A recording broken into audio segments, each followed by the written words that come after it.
ቤዛ መሆን አይችልም የሚለው የብፁዕ አቡነ ገብርኤል ንግግር በጣም የሃይማኖቱን ዓለም ሼክ አድርጎታል። ምክንያቱም ሃይማኖቱ ከሚመካባቸው ኮር ትምህርቶች መካከል አንዱን ነው አቡነ ገብርኤል የመቱት ዋናውን ነው። ክርስቶስ ቤዛ ነው። ይሄን እናገራለሁ። የተሾምኩትም ይሄን ለመናገር ነው።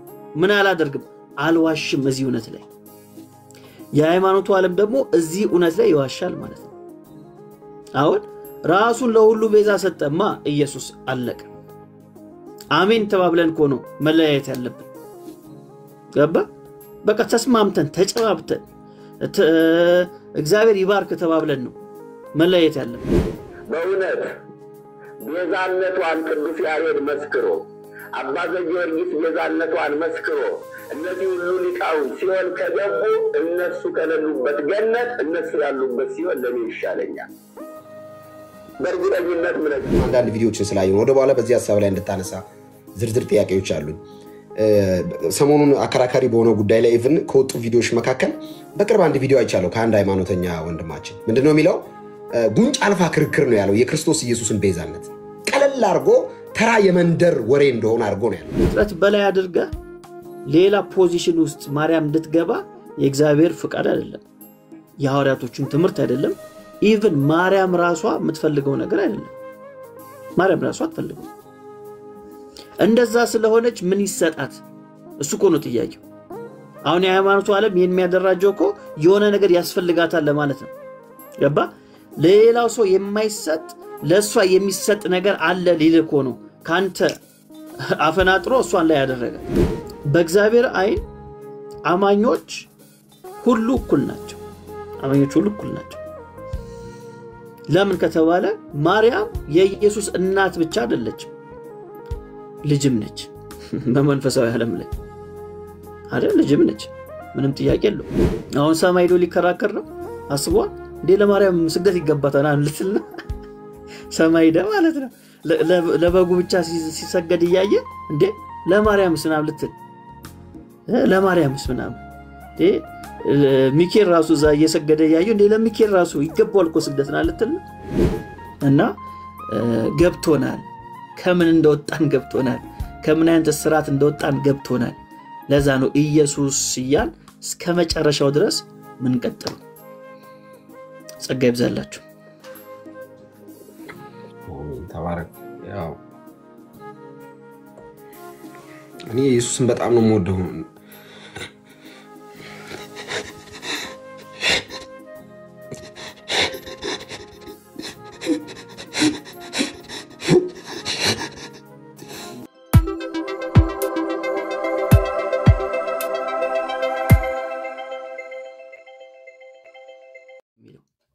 ምን እንዲሉ እንዲዋሹ እኛ ተኝተን በነበረበት ሰዓት ደቀ መዛሙርቱ መተው ሬሳውን ወሰዱ በሉ።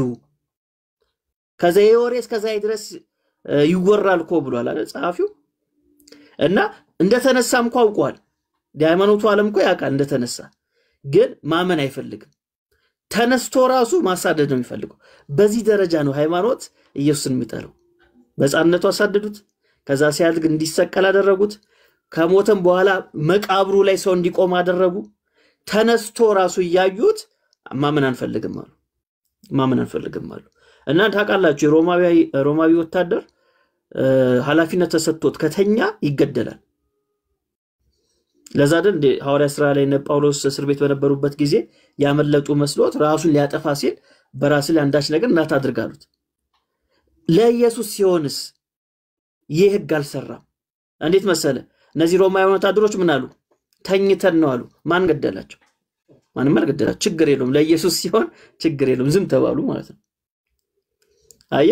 ስለዚህ ለኢየሱስ ሲሆን የሃይማኖቱ ዓለምና ሲስተም የዓለም ሲስተም አንድ ላይ ይሰራል አታክ ለማድረግ። ለዛ ሐዋርያው ዮሐንስ ምንድነው የሚለን? ዓለም ሁሉ በክፉ እንደተያዘ እናውቃለን ነው የሚለው። በክፉ ተይዟል ዓለም ሲስተሙ ማለት ነው እንጂ ተራራውና ሲስተሙ በክፉ ተይዟል። ስለዚህ በክፉ ስለተያዘ ጥሩ ነገር አይወድም፣ መልካም ነገር አይወድም።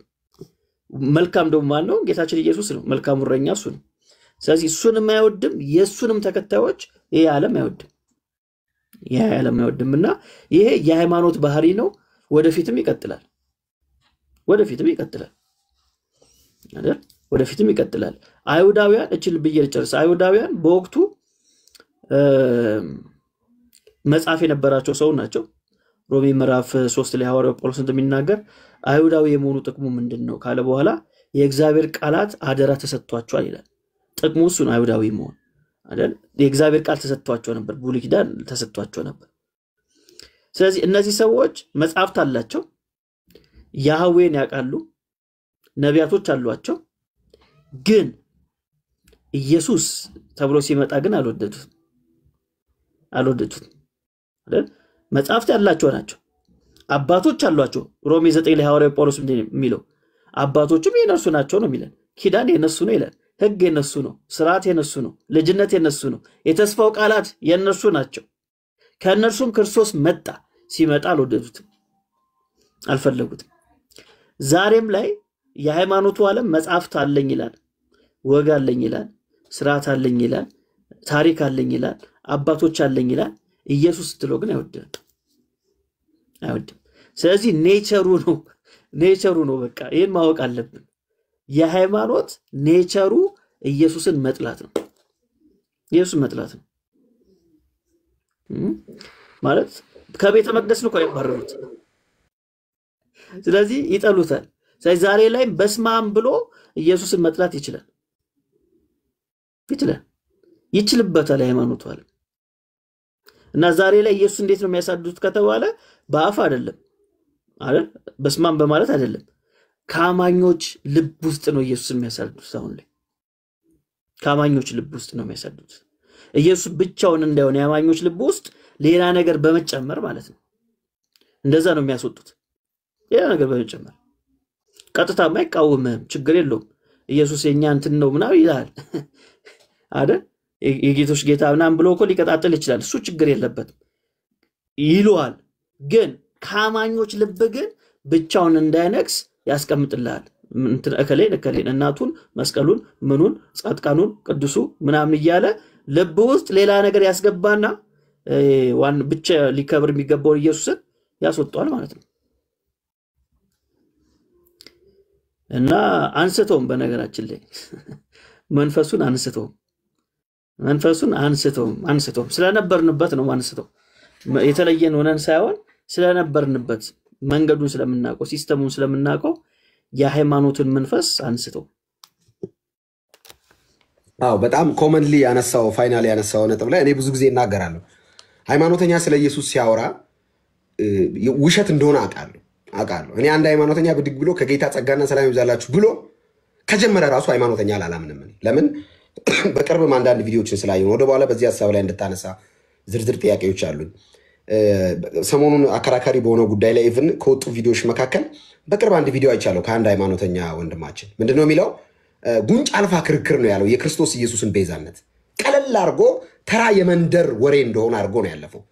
እና እነዚህ አይነት በመርዝ የተለወሱ ኢየሱስ ጠል ሙቭመንቶችን እለያቸዋለሁ እኔ በግሌ ባይዘው። ለምን?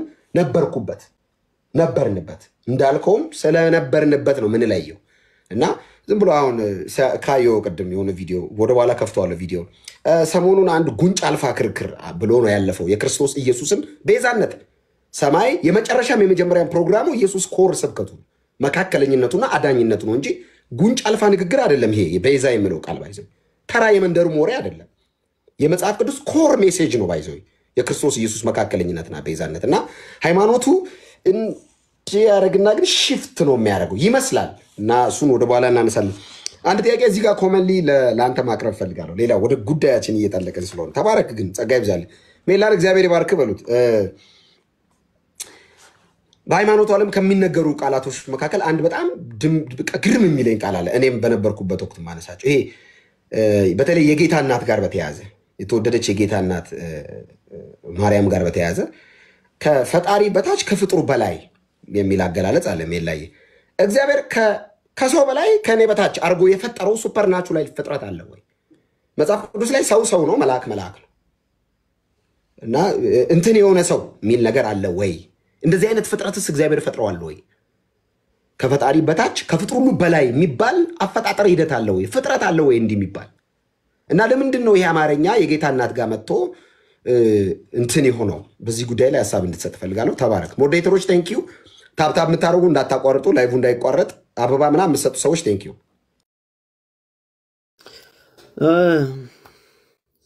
ሌላው አስቸጋሪው ነገር እሱ ነው። ሌላው በሃይማኖቱ ዓለም በነገራችን ሃይማኖት ስንል እምነት ማለት እንደሆነ እናውቃለን ከዚህ በፊትም እንዳል ግን እኛ አሁን ሃይማኖት እያለ የምናወራው ሲስተሙን ነው። ሪሊጂየስ የሆነውን ሲስተም ማለት ነው።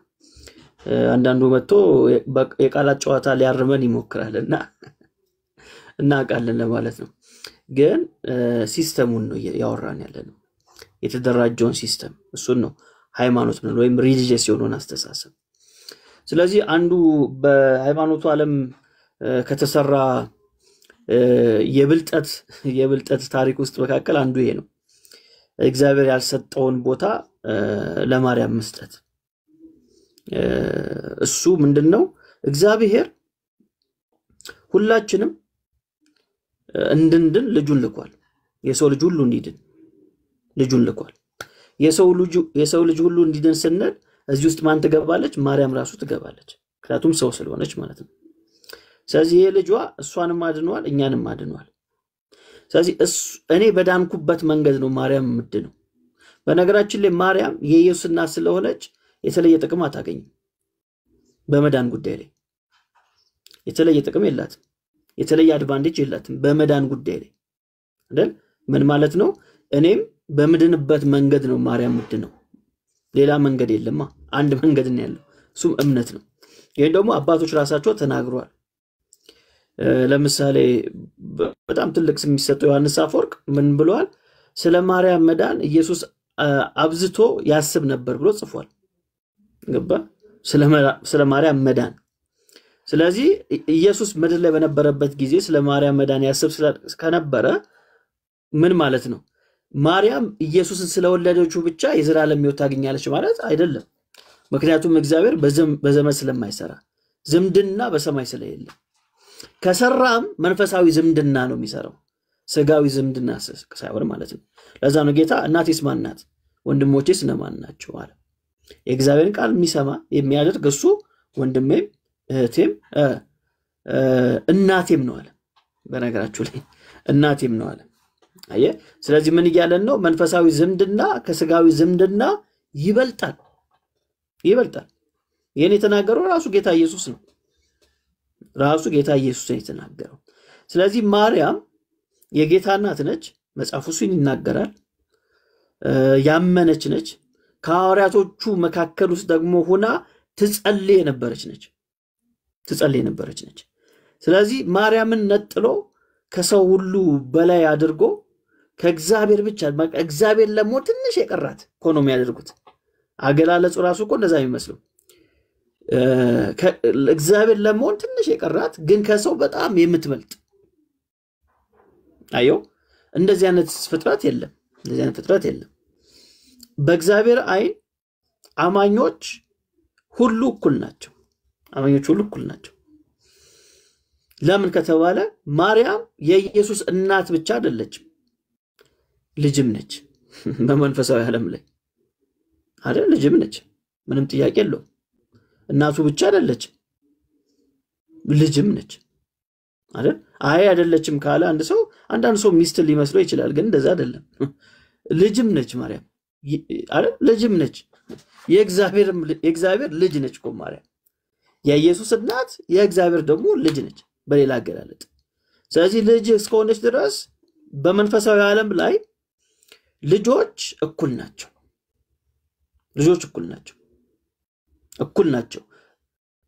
የተለየ ፕሪቪሌጅ አይሰጥም ማለት ነው በሌላ አገላለጥ።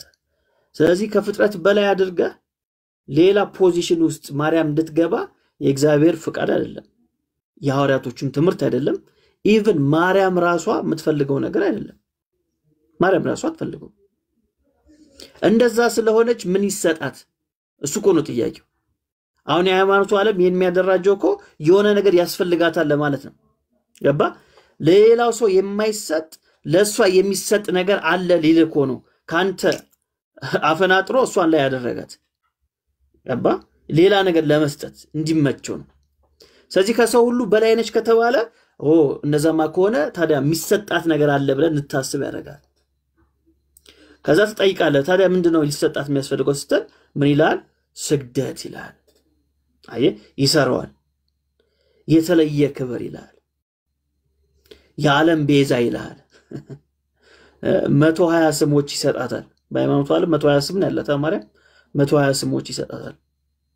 33 በዓላት ይሰጣታል በወር ውስጥ እንግዲህ እግዚአብሔር ያሳይ 30 ቀን ያለው ግን 33 በዓል ይሰጣታል ማለት ነው። እና እንደዚህ አድርጎ ከሰው የተለየች ያደርጋትና ከዛ ምንድነው የሚያደርጋት? ከሰው ሁሉ ለሰው የማይሰጥ ለሷ ብቻ የሚሰጡ ነገሮችን ደግሞ ያዘጋጃል ማለት ነው። ያዘጋጃል። እና አንዳንዱ አባቶች ደግሞ በጣም ርቅቅ ሲያደርጉት ነገሩ ምን ይላሉ? ከማርያም ኃጢያት ከማግኘት ከሰይጣን ጽድቅ ማግኘት ይቀላል ይላሉ። ከማርያም ኃጢያት ከማግኘት ከሰይጣን ጽድቅ ማግኘት ይቀላል ይላሉ። እንግዲህ ከቀለላቸው ሄደው ይሞክሩት ይመቻቸው። ግን እንደዛ የሚባል ነገር የለም። እንደዛ የሚባል ነገር የለም። ማርያም በመጽሐፍታችን እንደተጠቀሰው አማኝ ነች፣ ብጽዕት ነች፣ የጌታ እናት ነች። በዛው ልክ ደግሞ የጌታ ማገልጋዩም ነች፣ ባሪያውም ነች። እሱን መርሳት የለብንም። ስለዚህ ማርያም ለራሷ የማትሰጠውን ነገር አንተ መስጠት የለብንም፣ ወይ ማርያም ማትቀበለውን ነገር እኛ መስጠት የለብንም። ማንነኛ ሐዋርያው ጳውሎስ ያን ሁሉ መልእክት ሲጽፍ ማርያም የሚለውን ስም ጭራሹንም አላነሰው። ለምን ከተባለ ኢሹ አይደለም እሱ። በቀደመችዋ ቤተክርስቲያን ላይ ኢሹ አልነበረም። የማርያም ጉዳይ አልነበረም። ከሴት የተወለደውን ብሎ ዘጋው ገላትያ 4 ላይ። ስለዚህ ትልቁ ነገር ትልቁ ፒክቸር ከሷ የተወለደው ነው እንጂ እናቱ አይደለችም። እናቱ አይደለችም። ሁናማ ታቅም ልትሆንም አትችልም። ስለዚህ ማርያም እንደሌላው አማኝ ነው በሰማይ ያለችው። የተለየ ዙፋን የለም። ያለው አንድ ዙፋን ነው። እሱም የእግዚአብሔር ዙፋን ነው ያለው። የእግዚአብሔር ዙፋን ነው ያለው። እንደውም የሃይማኖቱ ዓለም እዛ ማንም ለማይቀርብ ብርሃን ውስጥ ባለ መለኮት በቀኝ ያቆማታል አንዳንድ ጊዜ። አዎ በቀኝ ያረጋታል። እሷን በቀኝ ያረጋታል ለምኝልኝ ይላል። የለም እንደዛ የሚባል ነገር የለም። ያለው ዙፋን ነው።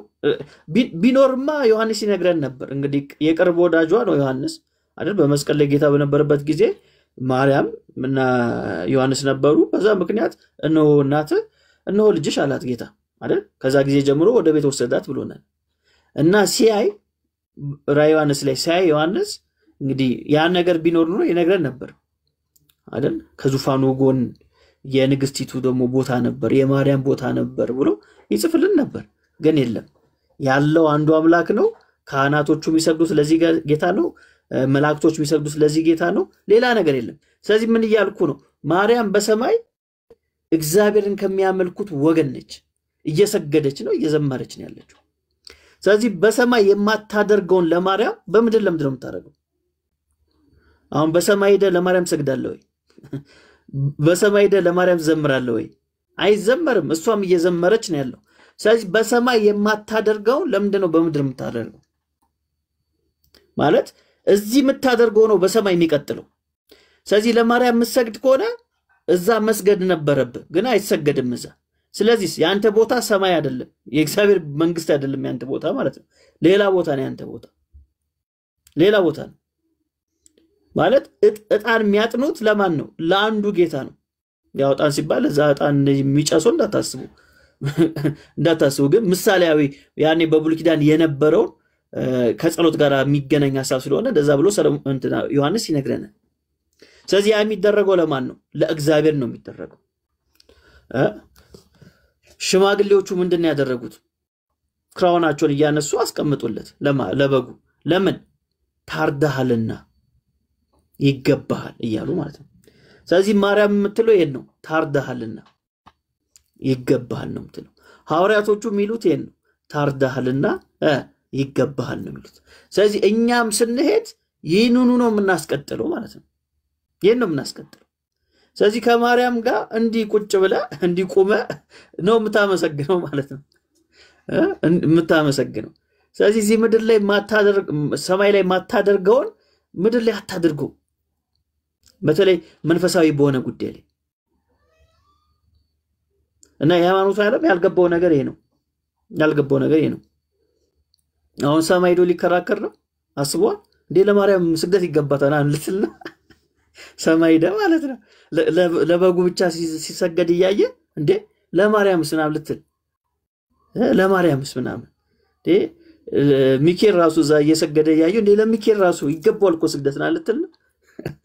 ሃይማኖቱ ዓለም እኮ እንዲህ ነው። ሄዶም እዛ ሊከራከር ይችላል እንደ ገብርኤል ለአንተ ራሱ አንዲ ስግደት የለም እንደዚህ የሚባል ነገር። አሁን ይመስልሃል በሰማይ መስቀል ያለ ይመስልሃል?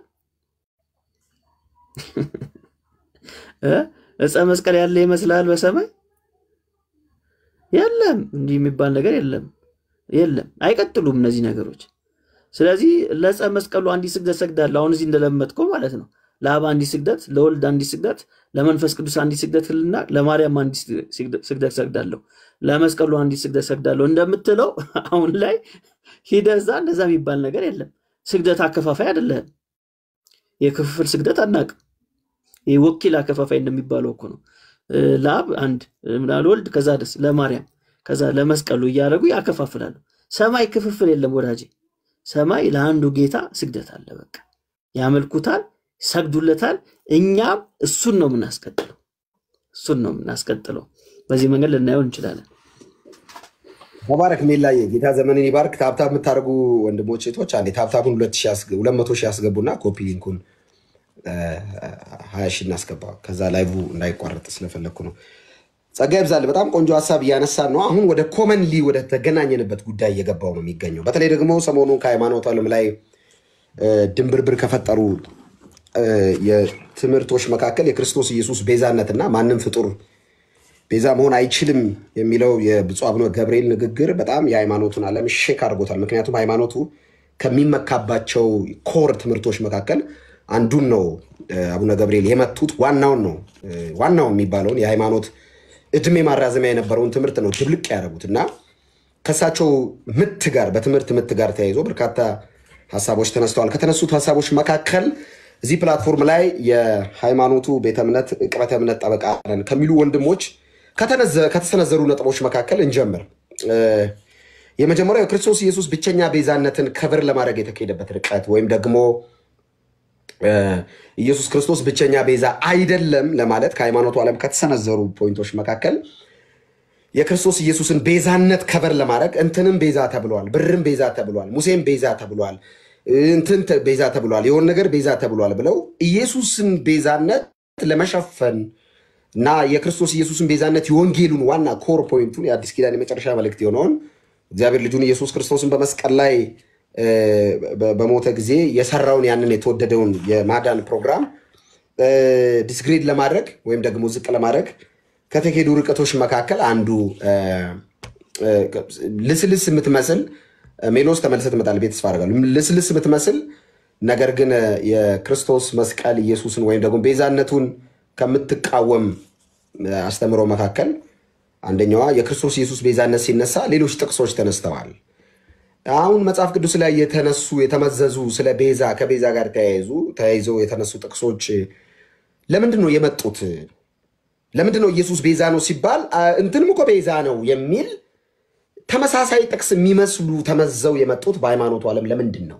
ምን ተፈልጎ ነው የኢየሱስ ቤዛ ብቻ ጎልቶ የሱ ቤዛነት ብቻ ደምቆ ተብረቅርቆ ከፍ ብሎ ቤዛነቱ እንዳይሰበክ ለምንድን ነው የሃይማኖቱ ዓለም ተመሳሳይ ጥቅሶችን አምጥቶ ሰውን ከክርስቶስ ኢየሱስ ቤዛነት ሽፍት ለማድረግ በዚህ ልክ ርቆ የሄደው ለምንድን ነው የሃይማኖቱ ዓለም? እና ደግሞ አሁን አያይዘን እንድታነሳ የምፈልገው አሁን ሰሞኑንም አንድ ቪዲዮ አይቻለሁ ከሃይማኖቱ ዓለም ጉንጭ አልፋ የሚል አንድ የፖለቲከኞች ወይም የወረደ አማርኛ የክርስቶስ ኢየሱስ ቤዛነት ጋር አያይዞ ሲያወራ ተሰምቷል። የዚህ ፕላትፎርም ላይ ቅበተ እምነት የሚሰራ አንድ ወንድም የክርስቶስ ኢየሱስን ቤዛነት ሲገልጽ ፊቱ ላይ ያለው የምጸት ቃል የንቀት ቃልን ጭምር ጉንጭ አልፋ ብሏል። እና በእውነት የኢየሱስ ቤዛነት እንደሚባለው ጉንጭ አልፋ ዝም ብሎ ንግግር ነው ወይ? እግዚአብሔር ልጁ ላይ ጨክኖ የሰራው የማዳን ፕሮግራም ልጁ ሲያቃስት ልጁ ሲጮህ ተጠማው ሲል አብ ልጁ ላይ ጨክኖ የሰራው ፕሮግራም ይህ የማዳን እቅድ ጉንጭ አልፋና ዝም ብሎ እንደሚባለው ቀልል ተብሎ የሚታለፍ ጉዳይ ነው። ተባረክ። ቀላል ጉዳይ አይደለም።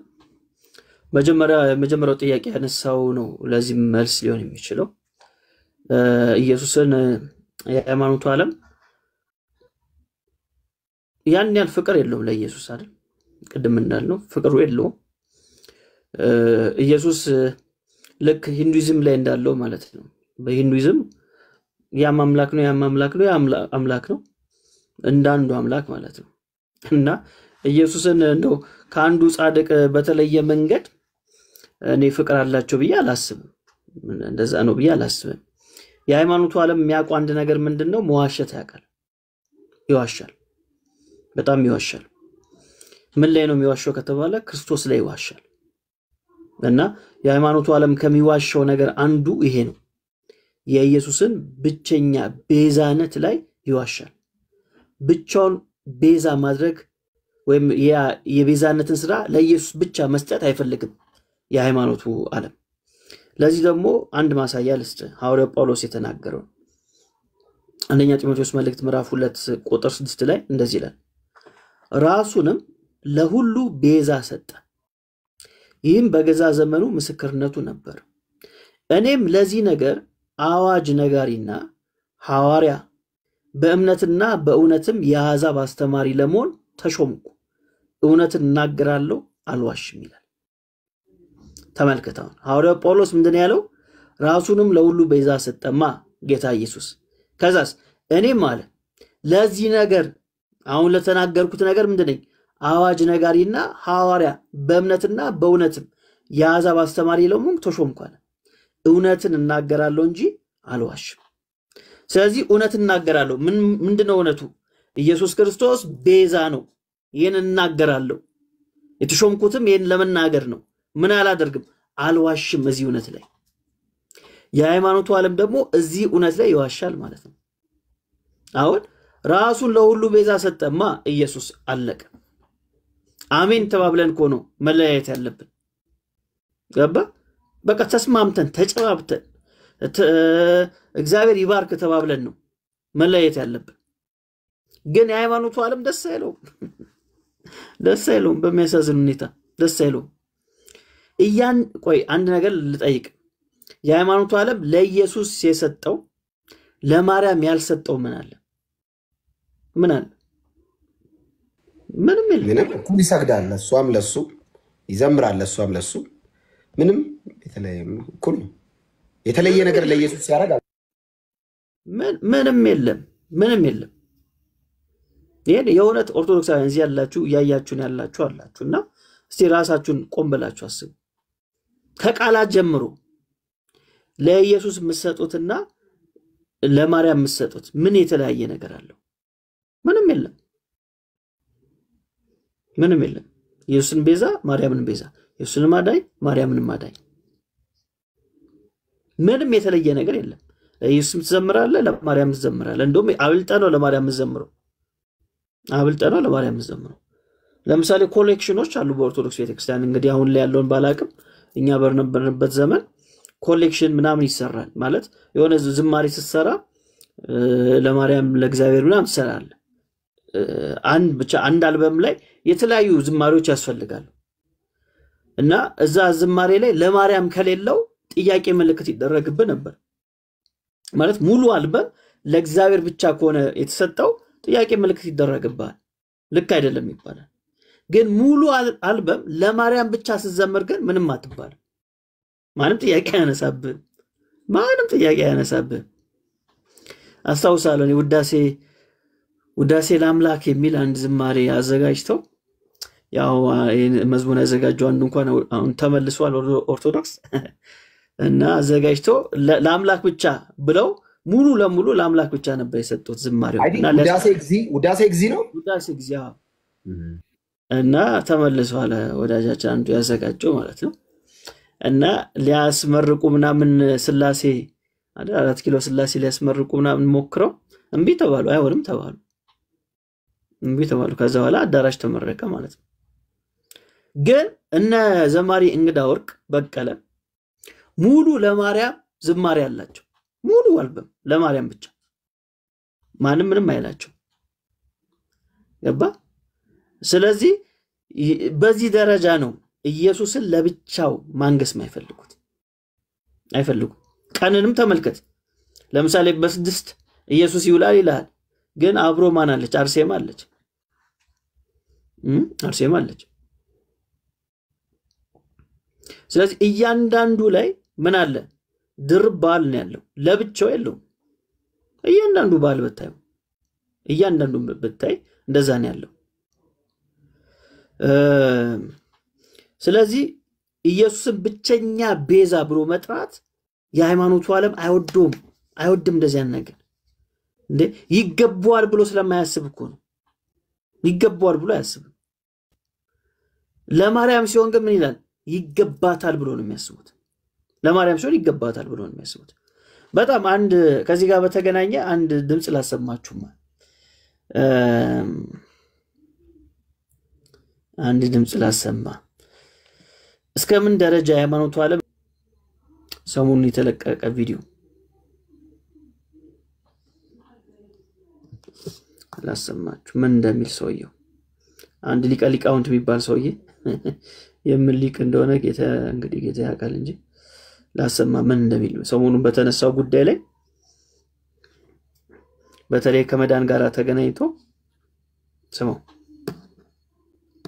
በእውነት ቤዛነቷን ቅዱስ ያሬድ መስክሮ፣ አባ ዘጊዮርጊስ ቤዛነቷን መስክሮ፣ እነዚህ ሁሉ ሊቃውንት ሲኦል ከገቡ እነሱ ከሌሉበት ገነት እነሱ ያሉበት ሲኦል ለኔ ይሻለኛል።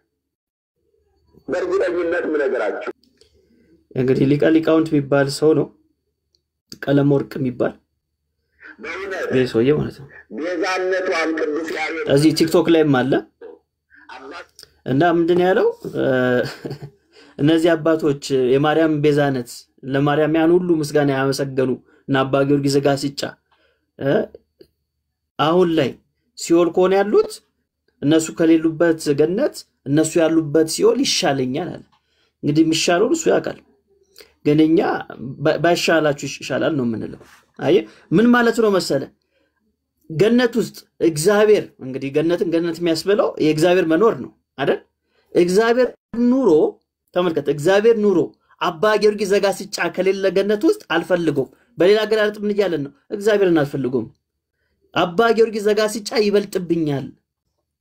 እንግዲህ ገነት ውስጥ ጌታ ነው ያለው አይደል? ገነት የሚያስበለው የጌታ መኖር ነው፣ የኢየሱስ መኖር ነው።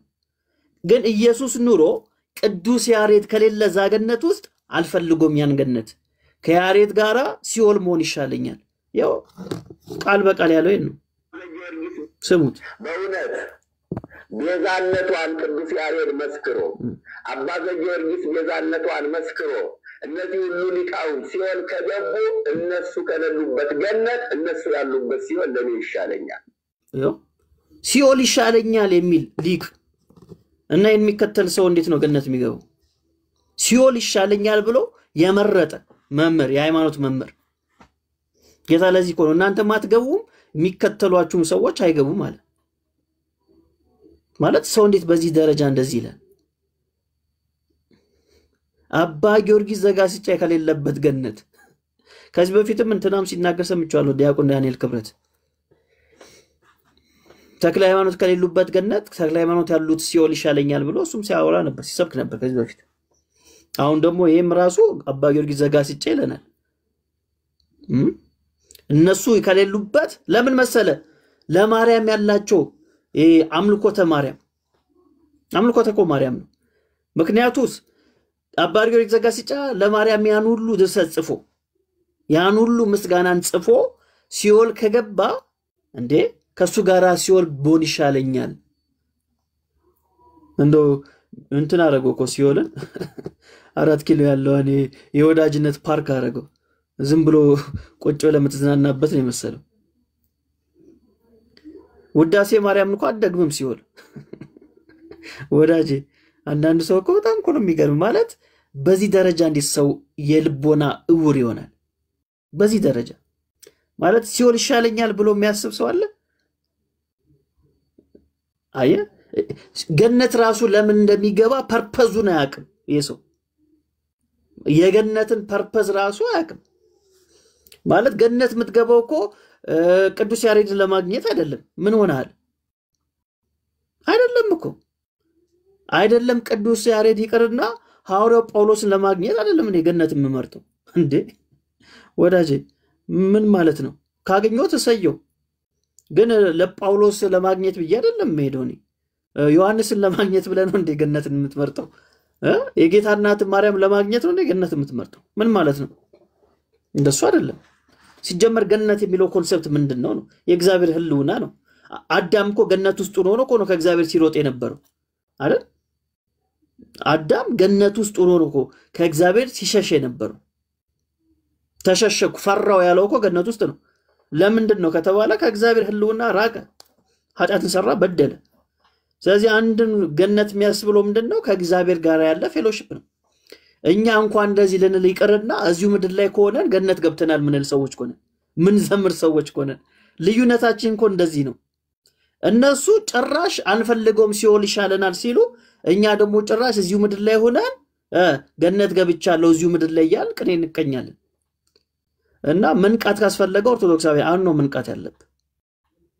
ሲኦል ይሻለኛል የሚል ሃይማኖት ሲኦል ይሻለኛል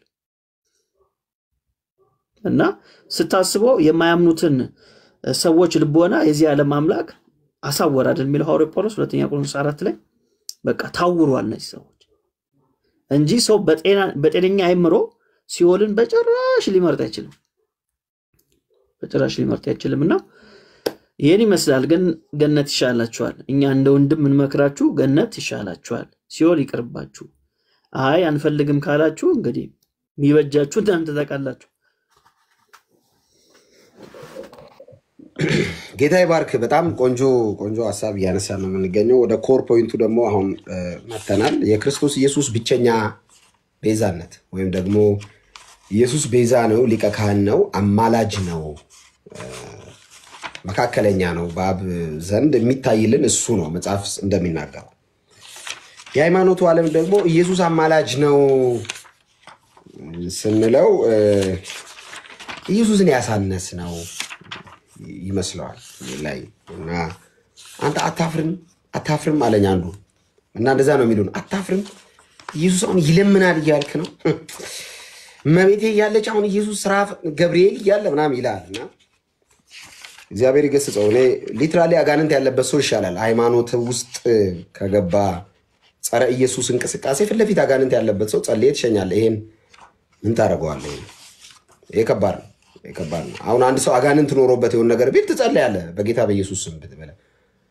በሃይማኖት ሽፋን ግን ኢየሱስን የተቃወመ ቀስ ያደረገ በቀብ መልኩ ቅድም እንዳልከው ኢየሱስን ብቻውን ማግነን ማክበር ማንገስ ሃይማኖቱ አይፈልግም እና ደባል ሊያደርግ ይፈልጋል።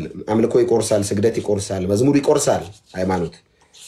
እንዳየው አማኙ ደግሞ ከዘመረም ለኢየሱስ ነው፣ ከተንበረከከም ለኢየሱስ ነው፣ ከጮኸም ስለ ኢየሱስ ነው፣ ከሰበከም ስለ ኢየሱስ ነው።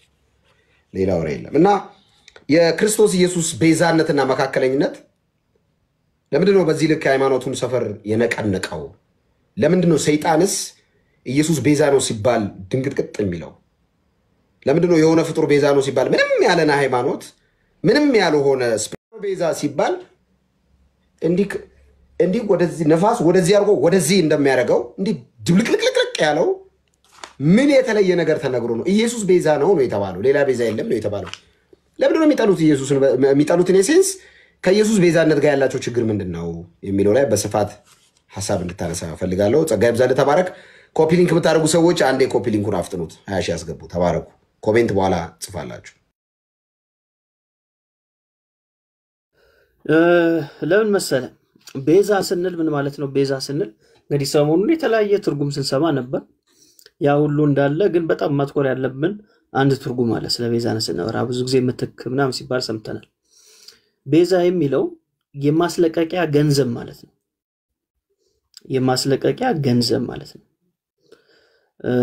በተለይ ፊልም ላይ ሰምታችሁ ከሆነ የውጭ ፊልም ታዩ ሰዎች ብዙ ጊዜ ራንሰም ሲባል ሰምታችሁ ይሆናል አይደል? ለምሳሌ የሆኑ ግሩፖች ይመጡና የሀብታም ልጅ ይሰርቁና ከዛ ምን ያደርጋሉ? ደውለው ራንሰም ይላሉ ማለት ነው።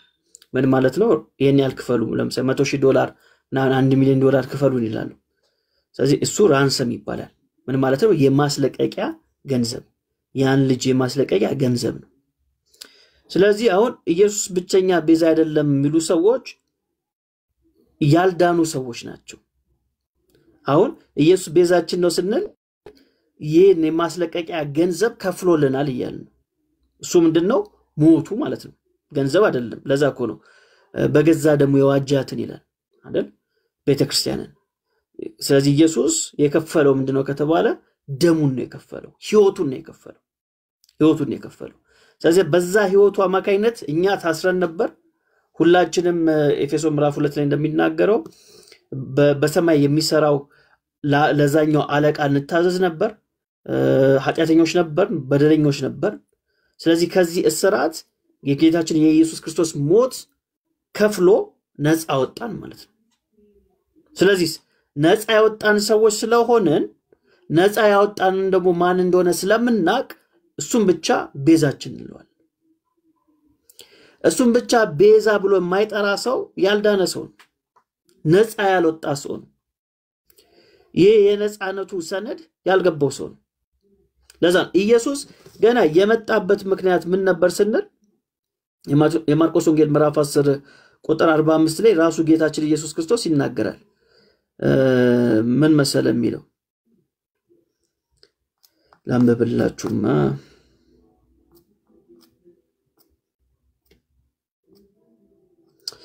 እንደዚህ ላይ እንዲሁ የሰው ልጅም ሊያገለግልና ነፍሱን ለብዙዎች ቤዛ ሊሰጥ እንጂ እንዲያገለግሉት አልመጣም። ስለዚህ ኢየሱስ የመጣበት ምክንያት ምንድነው ስንል የሰው ልጅን ሊያገለግልና ነፍሱንም ቤዛ እንዲሆን ለመስጠት ነው። ስለዚህ ኢየሱስ ገና ሲወለድ ዓላማ ይዞ ነው የተወለደው። ኢየሱስ አይደል ዓላማ ይዞ ነው የመጣው። ሌሎቹ ስንል አሁን ለምሳሌ ማርያም ስትወለድ ቤዛ እንድትሆን ታስበው አይደለም የተወለደችው፣ እንደዛ አይደለም። ኢየሱስ ግን ሲመጣ ቤዛ ሊሆን። ቤዛነቱ ስለማን ነው? ለኛ ብቻ ነው እንዴ? አይደለም፣ ለእናቱም ጭምር ነው። የማርያምም ራሱ የኢየሱስን ቤዛነት ያስፈልጋት ነበር። ስለዚህ ኢየሱስን የሰራውን ስራ ለማርያም መስጠት ለሚፈልጉ ብቻ ነው። ሌላ ነገር እኮ የለም። ሌላ ነገር የለም።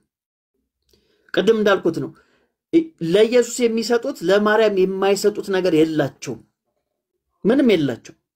ስለዚህ ኢየሱስን ብቸኛ ቤዛ ካልከው ማርያምን ታስወጣታለና እሱ እንደውም አይፈልጉትም። ስለዚህ ኢየሱስ ብቸኛ ቤዛ አይደለም፣ እናቱስ ይለዋል። እናቱስ አይው። ስለዚህ አልዳንም። የዳነ ሰው እኮ ማን እንዳዳነው ያውቃል። ነፃ የወጣ ሰው ማን ነፃ እንዳወጣው ያውቃል። ስለዚህ ኢየሱስ ቤዛችን ነው ስንል ነፃ ያወጣኝ እሱ ነው እያልን ነው። ከኃጢአት ስራት፣ ከሞት፣ ከኩነኔ፣ ከፍርድ ነፃ ያወጣ ነው በማን ነው? በክርስቶስ በኩል እያልን ነው። ማርያም በየትኛውም አግባብ እንደዛ ልታደርጋችን። ስለዚህ የማስለቀቂያውን ገንዘብ የከፈለው ህይወቱን የከፈለው ማን ነው? ጌታችን ኢየሱስ ነው። ማርያም እኛን ለማስለቀቅ የከፈለችው ዋጋ የለም፣ ምንም ዋጋ የለም። ራንሰም የሚለው እሱ ነው። ራንሰም እና በነገራችን ላይ ራንሰም ተብላ ማርያም በኦርቶዶክሳውያንም ዘንድ አትጠራም። ይሄ ትምህርት የካቶሊካውያን ትምህርት ነው። ማየት ይችላልላችሁ። ኮፕቲክ ጋይድ ማርያምን ራንሰም ብሎ አይጠሯትም። ካቶሊካውያን ናቸው ማርያምን ራንሰም ብሎ የሚጠሯት። ለዛውም በካቶሊክ ቤተክርስቲያን አንድ ነገር አለ። ማርያምን ምን ዘ ሌዲ ኦፍ ራንሰም እንደዚህ የሚሉ ታይትል አላቸው የሚሰጧት ለማርያም ማለት ነው። እና በካቶሊክ ቤተክርስቲያን እንግዲህ እነዚህ መነኮሳቶች አሉ አይደል? እና የዚህኛው ማርያም ራንሰም የሆነችው ማርያም ግሩፕ አለ፣ ራሳቸውን አሳልፎ ለሞት የሚሰጡ።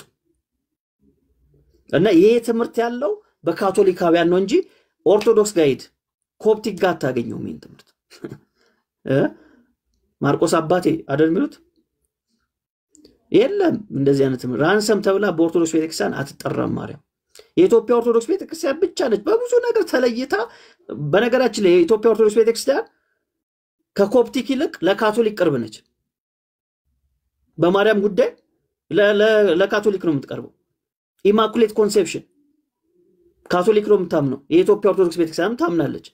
አላምንም ትላለች እንጂ ቃሉን ግን በአማርኛ ሲመጣ ማርያም የለባትም የትኛውም አይነት ኃጢአት አልነካትም የወደቀ ስጋ አልያዘችም አይደል የሚሉት እንደዛ ብላ የምታምነው ኮፕቲክ እንደዛ ያምናሉ አታምንም ካቶሊክ ነው እንደዛ የምታምነው በዚህም ጉዳይ ላይ ነው ኮፕቲኮች የዓለም ቤዛ ይሏታል ወይ ማርያምን አይሏትም ማን ነው እንደዛ ብሎ የሚጠራት ካቶሊካውያን ነው እንደዛ ብሎ የሚጠሯት ስለዚህ የኢትዮጵያ ኦርቶዶክስ ቤተክርስቲያን ለእህቴ ለምትላት ለኮፕቲክ ሳይሆን የምትቀርበው በማርያም ጉዳይ ለካቶሊክ ነው የምትቀርበው በታሪክ ኢቭን የማርያም ጉዳይ በኮፕቲኮች ዘንድ ዶግማ አይደለም ነገረ ማርያም በኢትዮጵያ ኦርቶዶክስ ቤተክርስቲያንስ ነገረ ማርያም ዶግማ ነው በካቶሊክስ ነገረ ማርያም ዶግማ ነው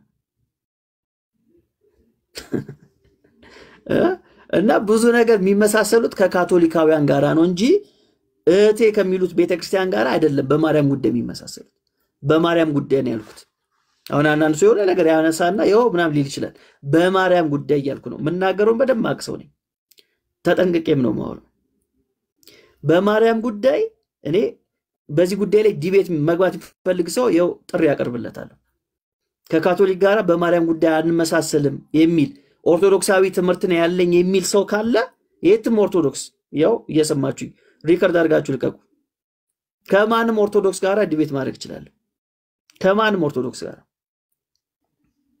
ኦርቶዶክስ ጋራ በዚህ ደረጃ ባለ ሙሉ እምነት ነኝ 100% ኮንፊደንስ አለኝ በዚህ ጉዳይ ላይ ደሞ እንደማይመጡ ማቃለሁ ሊደፍሩኝ አይችሉም በዚህ ጉዳይ ላይ ስንት ጊዜ ጠርቻለሁ በነገረ ማርያም ላይ ናውራቢ ማንም አይመጣም ምክንያቱም ያውቁታል ማንም አይመጣም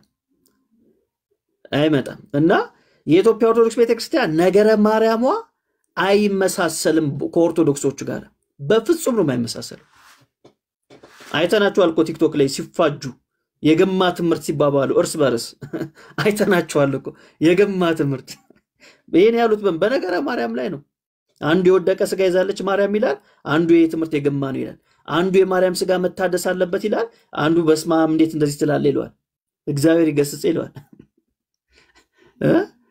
በነገረ ማርያም ጉዳይ ላይ ነው ስለዚህ የትኛው ኦርቶዶክስ ደፍሮ ሊያወራ አይችልም በዚህ ጉዳይ ላይ ያው ማርያምን በጣም ነገረ ማርያማቸው በጣም የተለጠጠ እንደሆነ እናውቃለን ስለ ማርያም እናወራለን ስለ ማርያም እንሰብካለን ይላሉ ግን ደፍሮ በነገረ ማርያም ላይ አያወሩ ታዝባል እንዳልክ ማለት ማርያም እስትንፋሳችን ደምስራችን የሚቆረጥ ማርያም ይላል ምናም በዚህ ደረጃ እንግዲህ በማርያም ጉዳይ ላይ አይደል አቡነ ገብርኤል በተናገሩት ጉዳይ ላይ ሰው ሁሉ ተነሳ አይደል ከሊቅ እስከ ደቂቅ ተነሳ ግን ይሄው እንወያይ ብትላችሁ አይመጡ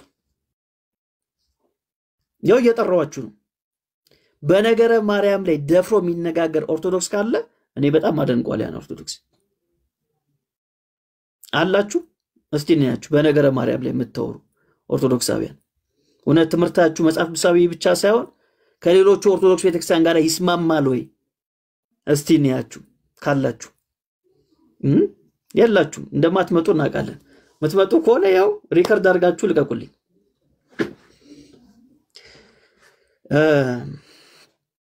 እሺ ምትለው ሐሳብ ካለ አይ ቀጥልበትና እቺን ሐሳብ ስትጠቀልል አንድ ኮመንት ጥያቄ መጠየቅ የፈለኩት ጥያቄ አለ ቀድም ማስታወሻዬን ሳይ እንዴት እንዳልጠየኩት ህዝብ ብሎ ነው እዚህ ቲክቶክ ላይ የሰሞንኛ አንድ ትሬንድ አለች እሷ ትሬንድ ላይ ሐሳብ እንድሰጥ ነው የግብፁ ፖፕ አንድ የሰበኩትን ስብከት የተወደዱ ወንድሞቻችን እህቶቻችን ሃሌሉያ ጂሰስ ምናምንና ጌር ላይፍ የሚለው ላይ ሃይኪንግ ሲወጡ ነው የሚያሳዩና ክርስትና ታች ቤት ተራራ መውጣት መውረድ ነውና እንደሚሉት ነው ወይ ወደሚለው እንመጣለን ጌር ላይፍ ምን ማለት ነው ክርስትና ኑሮ ሲባል የሆነ ነገር አቅልመ ላይ አክሮባት በአመት አንዴ የተከረባበትክ ነው ወይ ያ ነው ወይ ክርስትናን መኖር ማለት የሚለው ላይ ሐሳብ እንድሰጥበት ስለፈለኩ ነው ቋጫው ሐሳብን እኔ በጣም እንደዚህ አይነት ነገሮች ላይ ማውራት ደስ ይለኛል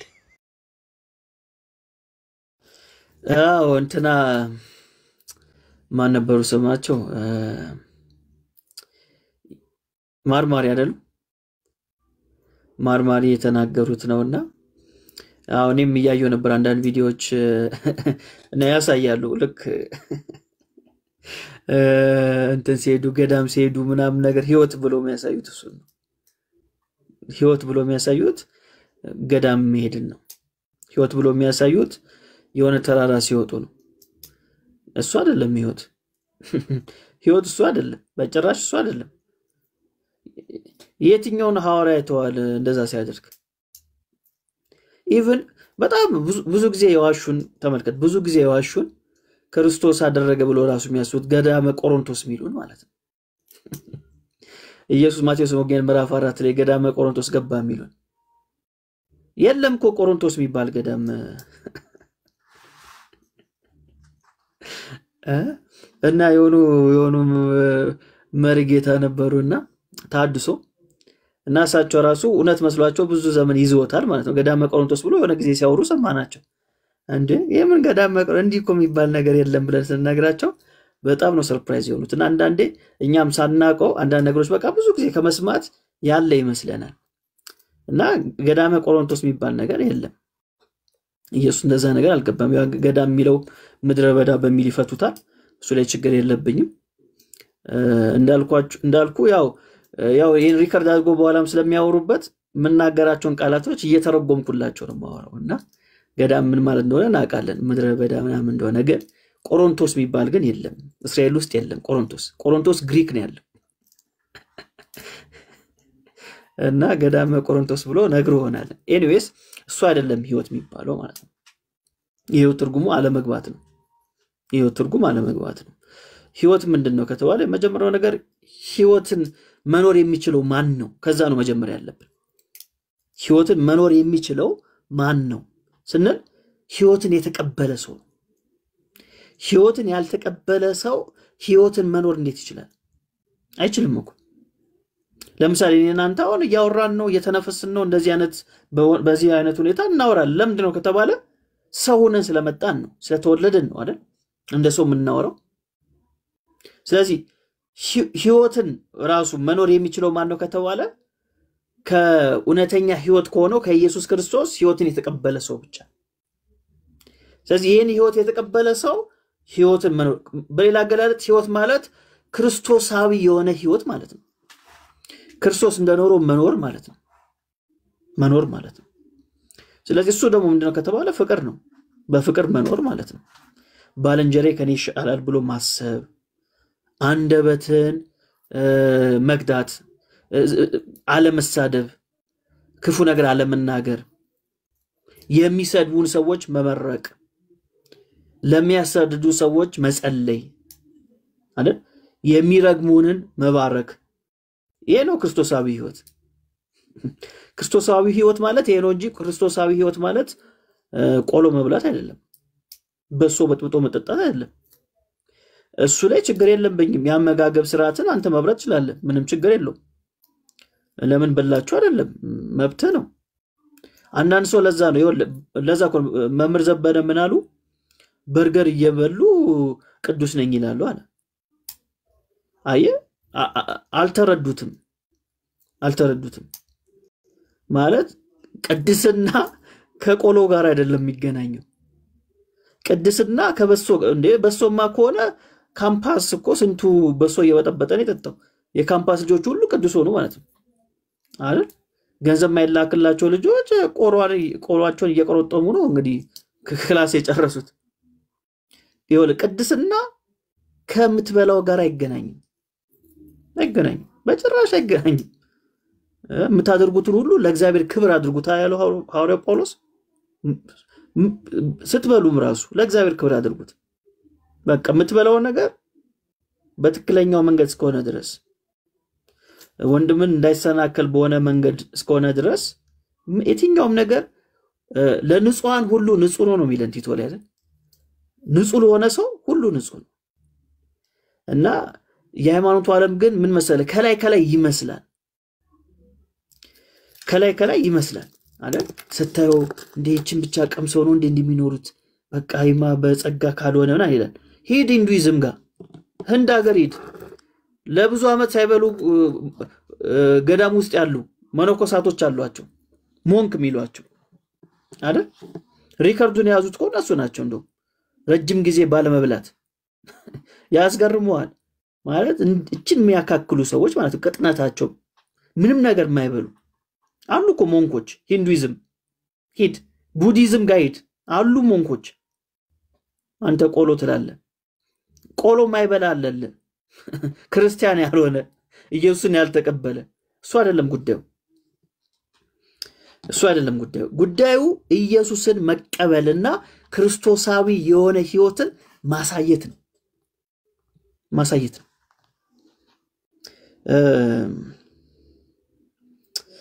አንድ ጥቅስ ባነብላችሁ ደስ ይለኛል።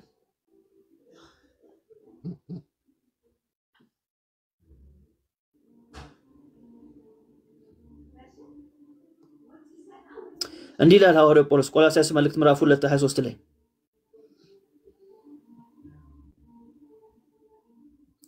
ከፍዬ ላንብብላችሁ። ቁጥር 20 ቆላስይስ 2:20 ከዓለማዊ ከመጀመሪያ ትምህርት ርቃችሁ ከክርስቶስ ጋር ከሞታችሁ እንደ ሰው ሥርዓትና ትምህርት አትያዝ፣ አትቅመስ፣ አትንካ ለሚሉት ትእዛዛት በዓለም እንደምትኖሩ ስለምን ትገዛላችሁ? እነዚህ ሁሉ በመደረግ ሊጠፉ ተወስኗልና።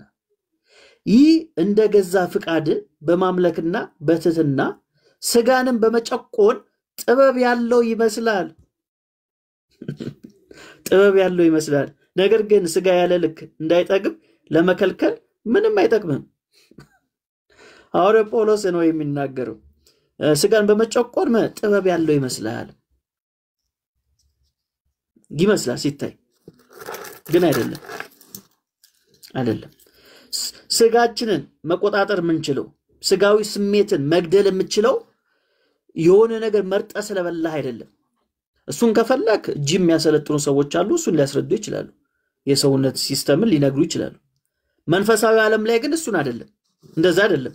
መንፈሳዊ ዓለም ላይ ስጋን የስጋዊ ፍላጎታቸውን የሚገሉ ሰዎች ምን አይነት ሰዎች ናቸው ከተባለ ቆሎ የሚበሉ ሰዎች አይደሉም። ምን አይነት ሰዎች ናቸው ስጋዊ ፍላጎታቸውን የሚገሉት ከተባለ ገላትያ ምዕራፍ 5 ላይ ይናገራል ሐዋርያው ጳውሎስ ቁጥር 24 ላይ ስለ ስጋ ስራ ይናገርና ዘርዝሮ እንደዚህ ይላል። ቁጥር 24 ላይ የክርስቶስ ኢየሱስም የሆኑት ስጋን ከክፉ መሻቱና ከምኞቱ ጋር ሰቀሉ። በመንፈስ ብንኖር በመንፈስ ደግሞ እንመላለሳለን። አዩ አይደል? ስለዚህ ስጋን ከክፉ መሻቱና ከምኞቱ ጋር የሰቀሉ ሰዎች ናቸው በመንፈስ የሚመላለሱት። ስለዚህ ከክርስቶስ ጋር መሰቀልን መሞትን ሳታምን ሌላ ነገር በማድረግ ሃይማኖታዊ ልምምድ በማድረግ ባዶ እግርን በመሄድ የሆነ ነገር በማድረግ ህይወት ኖርኩ ማለት አይቻልምና ወደ መጽሐፉ ሐሳብ ብንመለስ በጣም ጥሩ ነው ማለት ፈልጋለሁ። ኦርቶዶክሳውያን እዚህ ያላችሁ ተባረክ። በጣም እቺ ነገር እንድትነሳ ስለፈለኩ ነው እየመጡ እዚህ ጌር ላይፍ ና ሚሉናልና ሚኖሩ ይመስል ያስቁናል። አንዳንዴ ጌር ላይፍ ብሎ አንድ ቪዲዮ ሰርቶ ከስር የኔ መዝሙር ላይ መጥቶ እናት እንዲቱም ብሎ ደግሞ ኮሜንት ይጽፋል እና እግዚአብሔር ይገስጸው። ሃይማኖትን እግዚአብሔር ፈውስ ያምጣላት በእውነት። ያው እዚህ ጋር አንድ ጥያቄ መጠየቅ ፈልጋለሁ። ብዙ ጊዜ እኔ ፌስቡክ ላይ ካየ ኢየሱስ በጣም እላለሁ እና ኢየሱስ እላለሁ እና ጴንጤውም በጣም ብዙ ጴንጤው አንተም ሁሉም በጌታ የሆነ ሰው ኢየሱስ ነው የሚለው እና ሃይማኖቱ ዓለም አንድ ኮሜንሊ ይዟት የሚዞራት አንድ ጥቅስ አለች። የሆነ ወቅት ላይ ጥቅስ ያጠረው ደንባራ ሰባኪ ያነሳው አንድ እንትን አለ እና ምንድነው የሚለው መሰለ ጌታዊ የሚል በጣም ነው የሚያስቁኝ። መጽሐፍ ቅዱስ በምን አውድ እንደሚረዱት አይገባኝም አንዳንዴ እና ጌታዊ የሚል ሁሉ ሰማያት ምናምን ይላሉና ኢየሱስን መጥራት አያድንም ሜላ ኢየሱስ ማለት አያድንም ብሏል አንድ መምህራቸውም እንደውም በግልጽ ይህን ስም ጠርተን አንድንም ወይ ሜሎስ በዚህ ስም ላይ ባለው ጉልበት የኃጢአት ስርየት አናገኝም ወይ? ኢየሱስ ማለታችን ይህ መጽሐፍ ቅዱሳዊ ነው ወይ? ኢየሱስ ብቻ ያድናል ማለታችንስ መናፍቅ ያስብለናል ወይ? ማን ነው መናፍቅ? ጴንጤ መናፍቅ ነው ወይ? ጴንጤ ከሃዲ ነው ወይ? ጴንጤ ኢየሱስን አያውቀውም ወይ? ዝም ብሎ ነው ኢየሱስ የምትሉት። ኢየሱስ ያለው ሁሉ እንትን አይልምና አንጠልጥሉ እንጂ ይሉናል። ብዙ ነገር ይሉናል በዚህ ጉዳይ። በቸርች ጠንቅቀህ ስለምታውቅ እንድትሄድበት ስለፈለግኩ ነው። ጸጋ ይብዛልህ። ኮፒ ሊንክ አንዴ በፍጥነት አድርጉልኝ ክርስቲያኖች እባካችሁ። 15,000 ኮፒ ሊንክ እንዲገባ ስለፈለግኩ ነው። ተባረኩም። የላ ይቀጥል።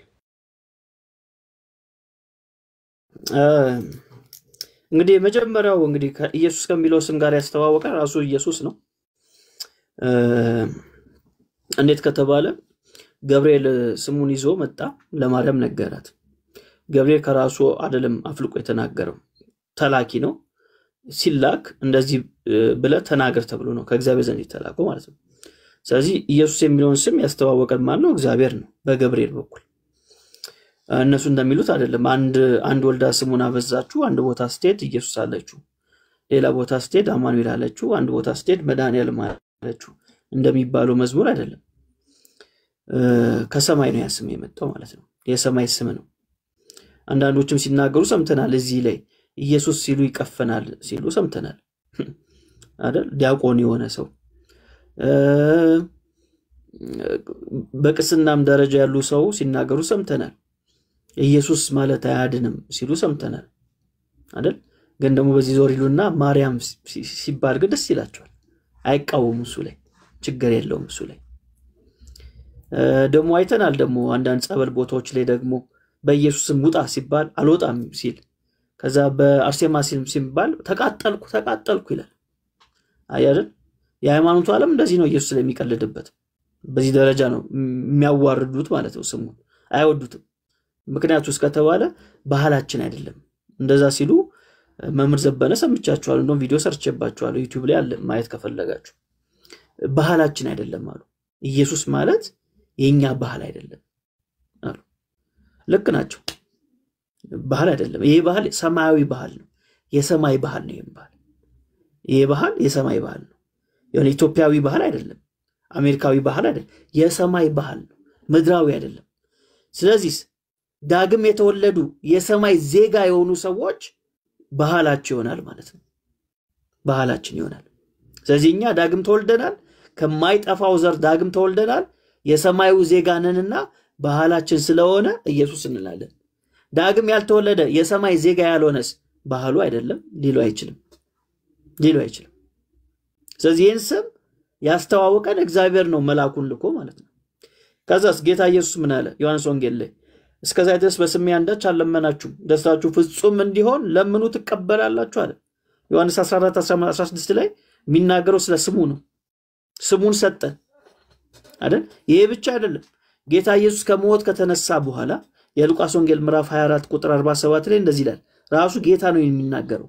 እንዲህ አላቸው፣ ክርስቶስ መከራ ይቀበላል፣ በሶስተኛውም ቀን ከሙታን ይነሳል፣ በስሙም ንስሐና የኃጢአት ስርየት ከኢየሩሳሌም ጀምሮ በአሕዛብ ሁሉ ይሰበካል ተብሎ እንዲሁ ተጽፏል። እናንተ ለዚህ ምስክሮቼ ናችሁ አለ። ይሄ የተናገረው ኢየሱስ ራሱ ነው።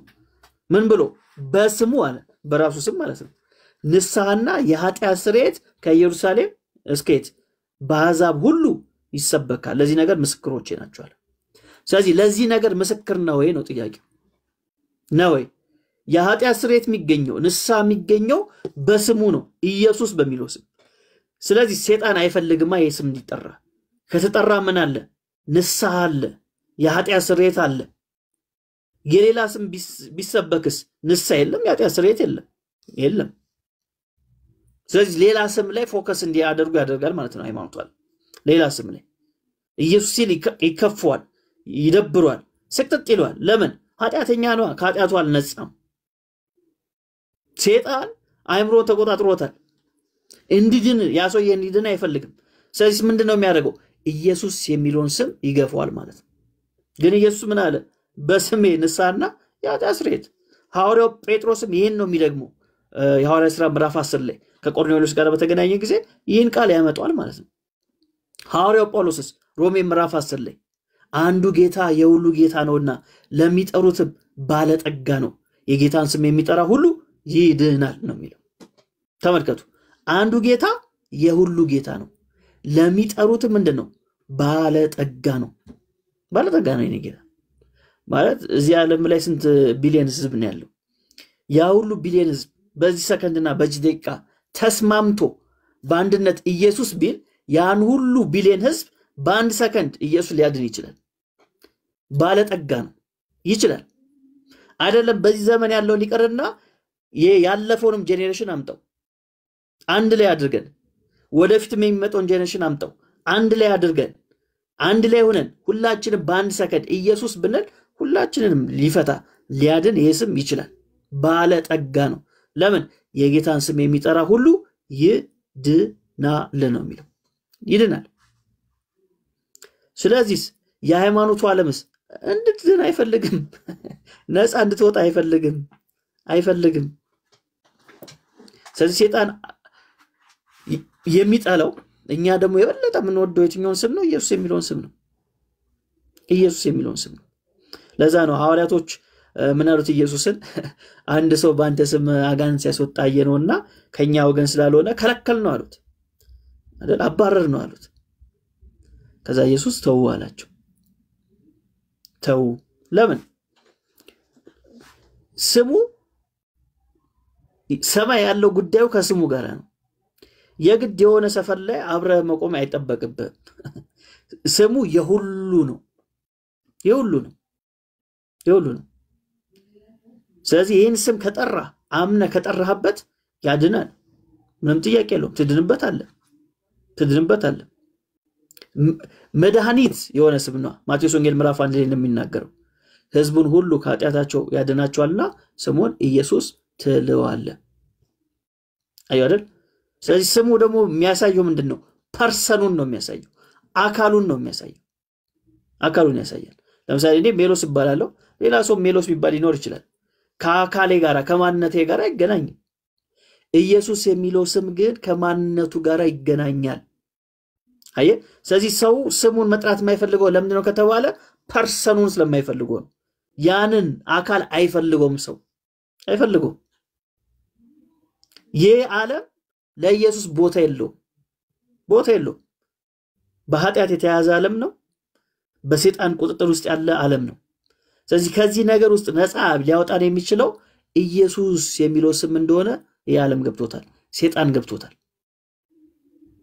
እኛ ይህን ስም ጠርተን ምን ብለናል ጸድቀናል ተፈውሰናል ነፃ ወጥተናል አርነትን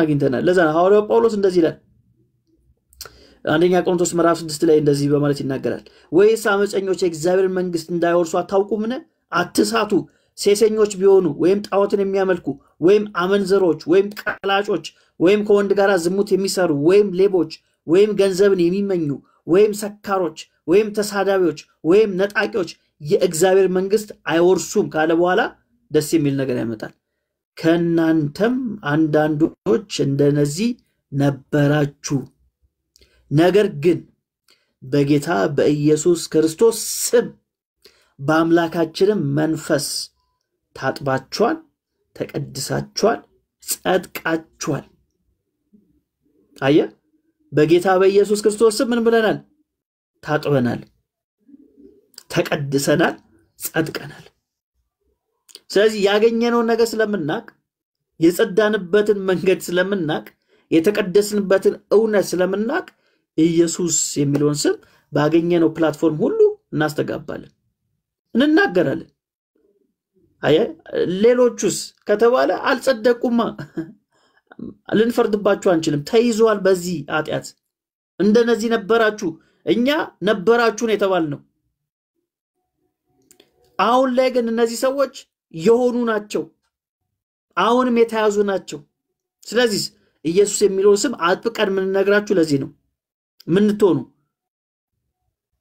እንድትነጹ ከዚህ ኃጢአት ከዚህ ርኩሰት የዘላለም ሕይወት እንድታገኙ መዳን እንድታገኙ ይህን ቅድስና እንድታገኙ ኢየሱስ የሚለውን ስም ምን ጠራውኮ ለእናንተ ነው እኛማ ድነንበታል እናንተም የዘላለም ሕይወት እንድታገኙበት ለእናንተ ስንል ይህን ስም እንናገራለን ለዛም ነው እዚህ ምድር ላይ ቆየ ነው በነገራችሁ ላይ እንጂ ጌታ ኢየሱስን እኮ ስንቀበል መውሰድ ይችል ነበር ወደ ራሱ መውሰድ ይችል ነበር የቆየ ነው ለዛ ነው ቤተሰቦቻችን እንዲድኑ ጓደኞቻችን እንዲያመልጡ ጎረቤቶቻችን ይህን እውነት ተቀብሎ የዘላለም ሕይወት እንዲያገኙ እግዚአብሔር ይህን አደራ የሰጠው ለመላእክት አይደለም ይህን አደራ የሰጠው ለአንተና ለአንቺ ነው ስለዚህ ቲክቶክ የምትጠቀሙ ክርስቲያኖች ኢየሱስ የሚለውን ስም ተናገሩ፣ ስበኩ። ዩቲዩብ ላይ ያላችሁ ክርስቲያኖች፣ ፌስቡክ ላይ ያላችሁ ክርስቲያኖች፣ ኢንስታግራም የምትጠቀሙ ክርስቲያኖች በቃ ይሄን ስም ተናገሩት። ጊዜ የለም ወዳጄ፣ ጊዜ የለም፣ ጊዜ የለም። መቼ እንደምትሞት አታውቅም፣ መቼ እንደምትሄድ አታውቅም። ስለዚህ መስክረ የዳንክበትን እውነት ተናግረ ኢየሱስ ጌታ ነው እያልክ ያድናል እያልክ ብዙዎችን እያስመለጥን ማረፍ ነው ያለብን። በቃ ሐዋርያው ጳውሎስ እንዳለው በቃ ሩጬን ጨርሻለሁ አለ። አየህ፣ እኛም በዛ አይነት ስፒሪት ነው መንቀሳቀስ ያለብን። እረፍት አልነበረውም ሐዋርያው ጳውሎስ። ባገኘው አጋጣሚ የሚናገረው ስለማን ነው? ስለ ኢየሱስ ነው የሚናገረው አይደል? አንድ ጊዜ ተደብድቦ እንኳን ተነስቶ ተመልሶ ምን ያደርግ ነበር? ይሰብክ ነበር አይደል? ጠረቅ አድርጎ ምናምን ነገር ደሙን ኢየሱስ ይላል፣ ኢየሱስ ይላል። ለምን? ከየትኛው ጨለማ እንደወጣ ያውቃል። ከየትኛው ጨለማ እንደወጣ ያውቃል። በነገራችን ላይ መዳናችን በጣም ደስ የሚለን ለምን መሰላችሁ? የነበርንበትን ህይወት ስለምናውቀው ነው። ከየት እንደወጣን ስለምናውቅ ነው። የኢየሱስ ጉዳይ የበለጠ እንዲገባ መጀመሪያ የነበርከውን ማንነት ሊገባ ያስፈልጋል። አሁን አንዳንድ ሰው ብዙ ማያገባው ብዙ ማይረዳው ለዛ ነው። በጣም ብዙ ሰው አንዳንዴ አይረዳውም። በተለይ ይቅርታዬን ስናገር ግን እውነት ስለሆነ ነው፣ ስላጋጠመኝ ነው። እኔ በተለይ በጌታ ቤት ያደጉ አንዳንድ ሰዎች ብዙ ሲገባቸው እንጃ ያየዋቸው ሰዎች ሊሆኑ ይችላሉ። ማለት ከማህፀን ጀምሮ በክርስቲያን ቤተሰብ ያደጉ ሰዎች በቃ ጌታ ሲባል ምናምን ስላደጉ ብዙ በዚህ ጉዳይ ላይ ሲሆኑ አላይም እና ሁሉ እያልኩ አይደለም፣ ግን እኔ አላይም እንደዚህ አይነት ነገሮች።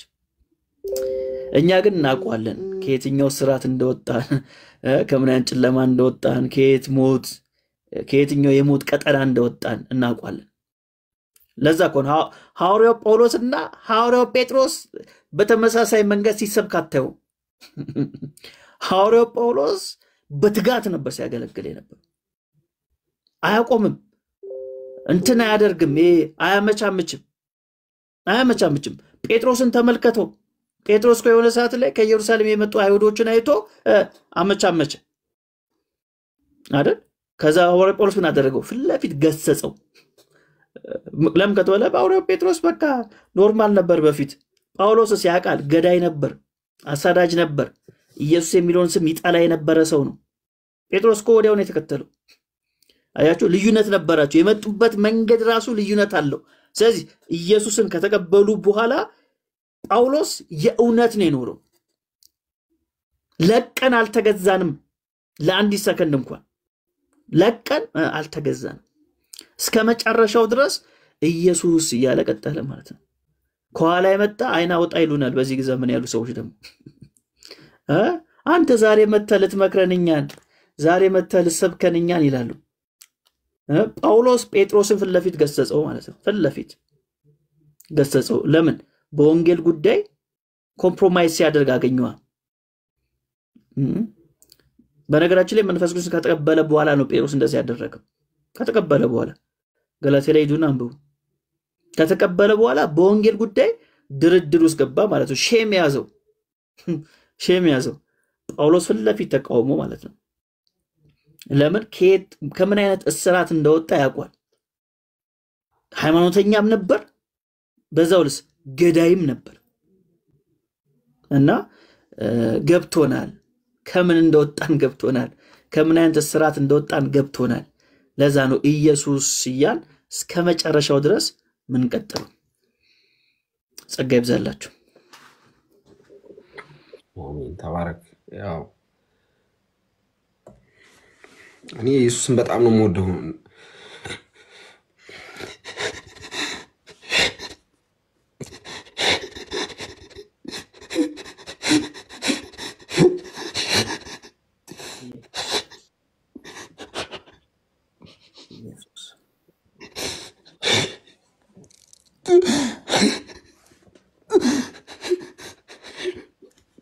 ኢየሱስ ጌታ ነው።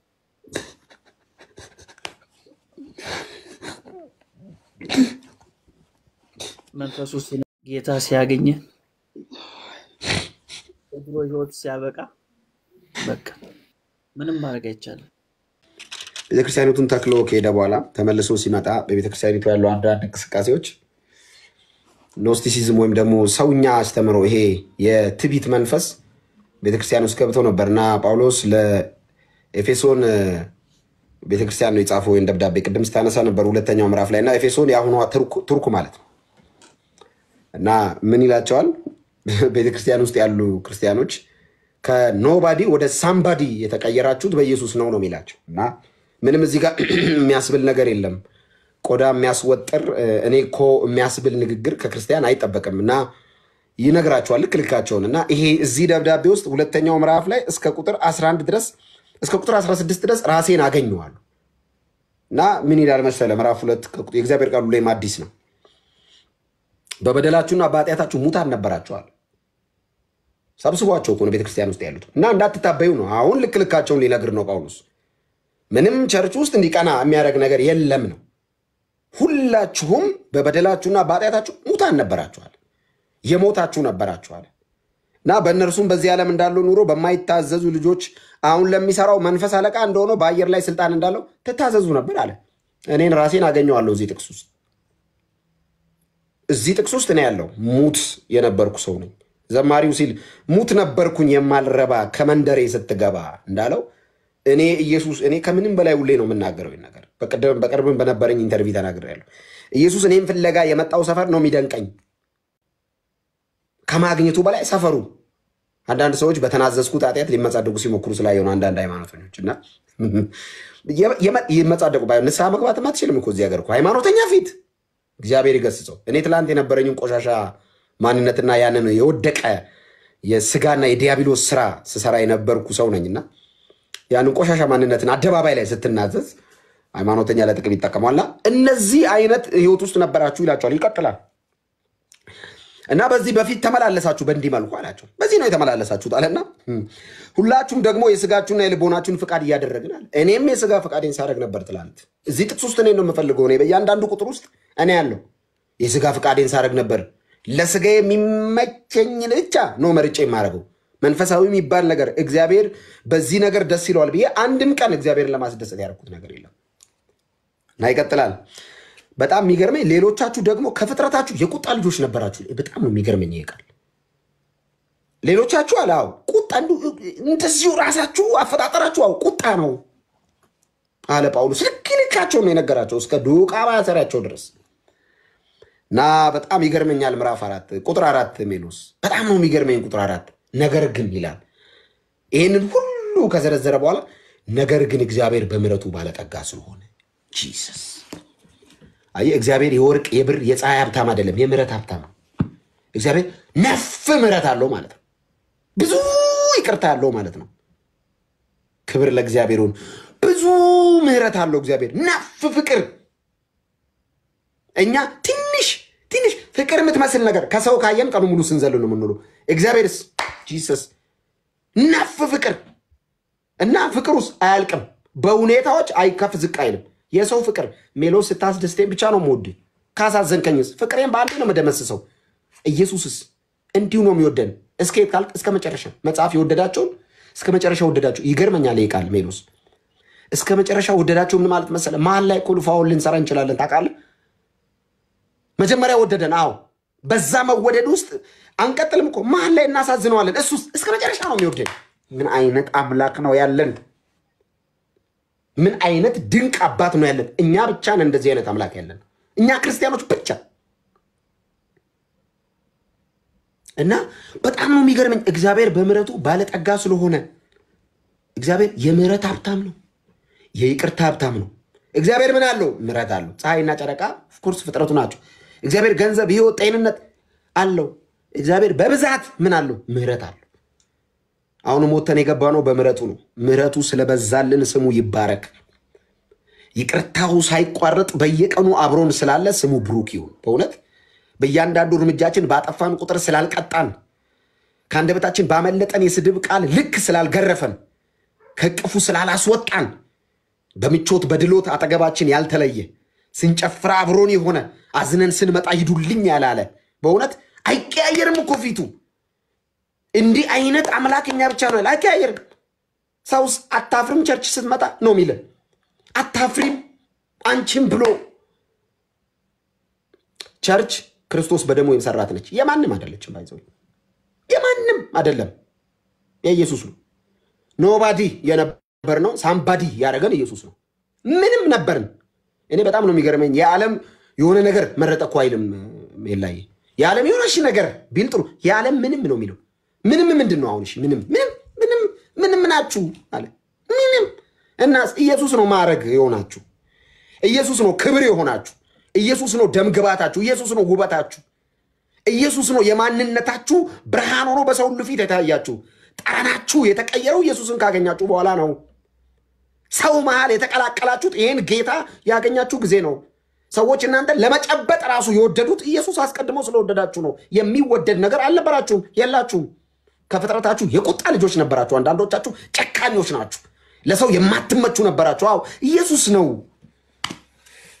እና ምንድነው አንተ ቸርች ውስጥ ታዲያ እንደዚህ ብለ ተውጣጥረ እኔ ማለት ምትለው ምንም ነበርክ ኢየሱስ ነው ሳምበዲ ያረገ ክብር ለኢየሱስ ብቻ ይሁን ስሙ ብሩክ ይሁን በእውነት እንደዚህ አይነት አምላክ ያለን እኛ ብቻ እንኳን ተከተል ነው ታቃል በጣም ነበር ማዝኖ ኢየሱስን ባልከተል በእውነት አይዋጣም ሌላ ነገር አይዋጣም ከኢየሱስ ውጪ ምን ያዋጣል ከኢየሱስ ውጪ ምን ያዋጣል ምን ሀብት ገንዘብ ዝና እውቅና ምን አይዋጣም ምንም ኢየሱስ ያዋጣል አዋጭ መንገድ ነው ኢየሱስ ወደ ሰማይ ነው የምትሄደው ወደ ረፍት ከተማ ነው የምትሄደው ወደ ዘላለም ህይወት ነው የምትገባው በኢየሱስ ምንም ነገር ኢየሱስ ጋር ሙሉ ነው ኢየሱስን ተከተለ ሚጎድል ነገር የለም ካጎደለም እሰየው እንኳን ጎደለ ምን ደሞ አንዳንዶች ያስፈራሩናል ሜሎስ ይሰጥ ጴንጤዎች የሰጡ ብር ሲያልቅ ይለኛል አንዳንዱ ይመጣል ወይ ጴንጤ ብር ሊሰጥ ወይ ብርቴ እንዴት ፍቅሩ እንዲ ደምስሬ ውስጥ እንደገባ ቢያቁ እንዴት እንደሚያንተከትከኝ ቢያቁ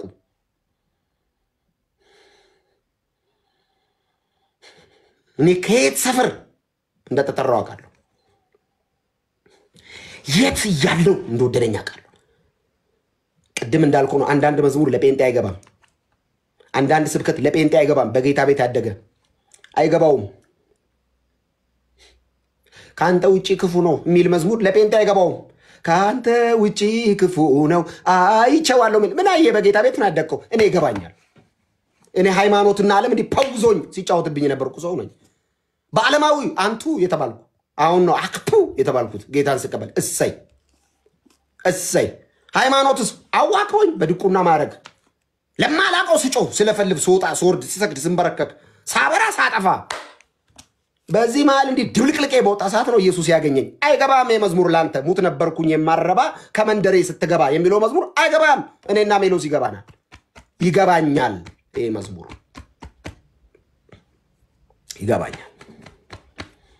ይገባኛል እኔ ሳለክስ እኛም አንድ ሰሞን እንዲያርጎን ነበር ለአንዳንድ ቤተሰው ቸርች ውስጥ ለነጋይልም ሲናገር ጣጋ ብሎ ይዞን ብዙ እንተንባቲ እንዳልኪ አሪፍ ነው ግን እኛም አንድ ሰሞን እንዲ ጣም ፍርፍር ብለን ወጋው መፍዙዝ መንፈስ እና እናንተ ልተኛ አልተኛም በዚህ መነቃቃት ጌታ ይምጣ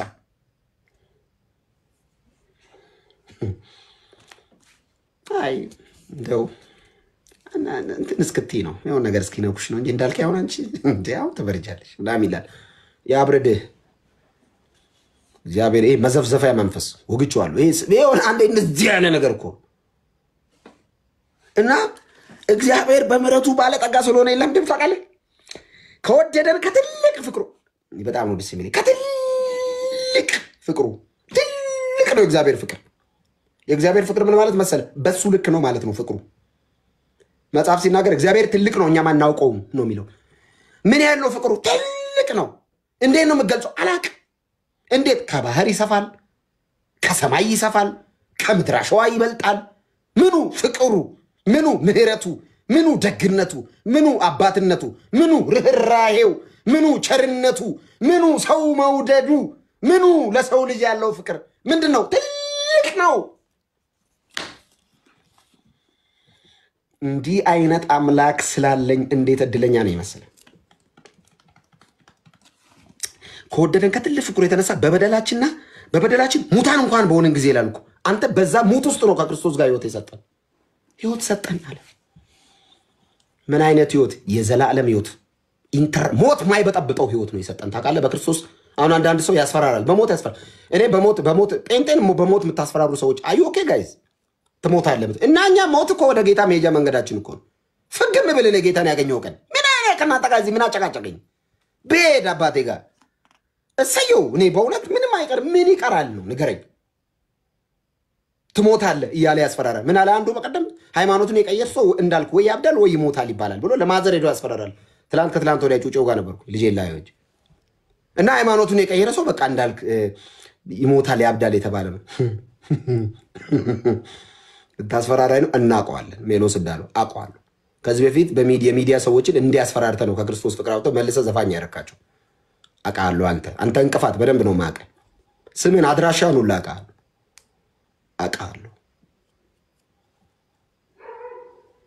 አታስፈራራኝ። ሞት ለኔ ክብር ነው። ይሄ ሞት የዘላለም ህይወቴን አይበጠብጠውም። የኔ አባት ሞትን ድል ነስቷል። በሞት ላይ ስልጣን የነበረውን በሞት ፍርሃት ላይ የሲኦል ቁልፍ የያዘውን ተቀበለው ኢየሱስ። ታውቃለህ? ተቀበለው ኢየሱስ ሞትን ይዞ ሞት። ከዛስ ሞትን እዛው ገለው እሱ ተነሳ።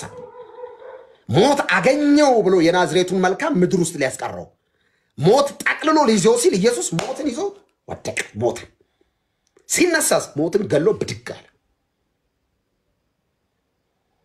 ጂሰስ እንዲህ አይነት አምላክ ነው ያለው በእውነት። ኢየሩሳሌም የሚባል ሀገር ሄዶ የሚያውቃል? ሜላ ሄደህ ታውቃለህ? ኢየሩሳሌም የሚባል ሀገር የብዙ የሐዋርያት መቃብር ታያለህ እና አጽማቸው ይታያል። አንድ መቃብር ብቻ ክፍት አለ። አንድ መቃብር ብቻ ክፍት አለ። የኢየሱስ ክፍት ነው። አስጎብኚዎች ይመጡና ይሄ ይሉታል። አዎ ስል ክፍት ነው። የዛሬ 2000 ዓመት ሞትን ገሎታው ገንጥሎታው ተነስቷል። አየህ ሞት ኢየሱስ ከሞት የተነሳው ተነጋግረው አይደለም። እባክህ ሞተው ልነሳ ብሎት አይደለም። ገንጥሎት ነው የተነሳው። ገንጥሎት ኢየሱስ ከሞት ሲነሳ ሞት ተጠራ። ሜላይ ሞት ተጠራና ሞት ሆይ ተባለ። አቤት አለ። ሞጌታል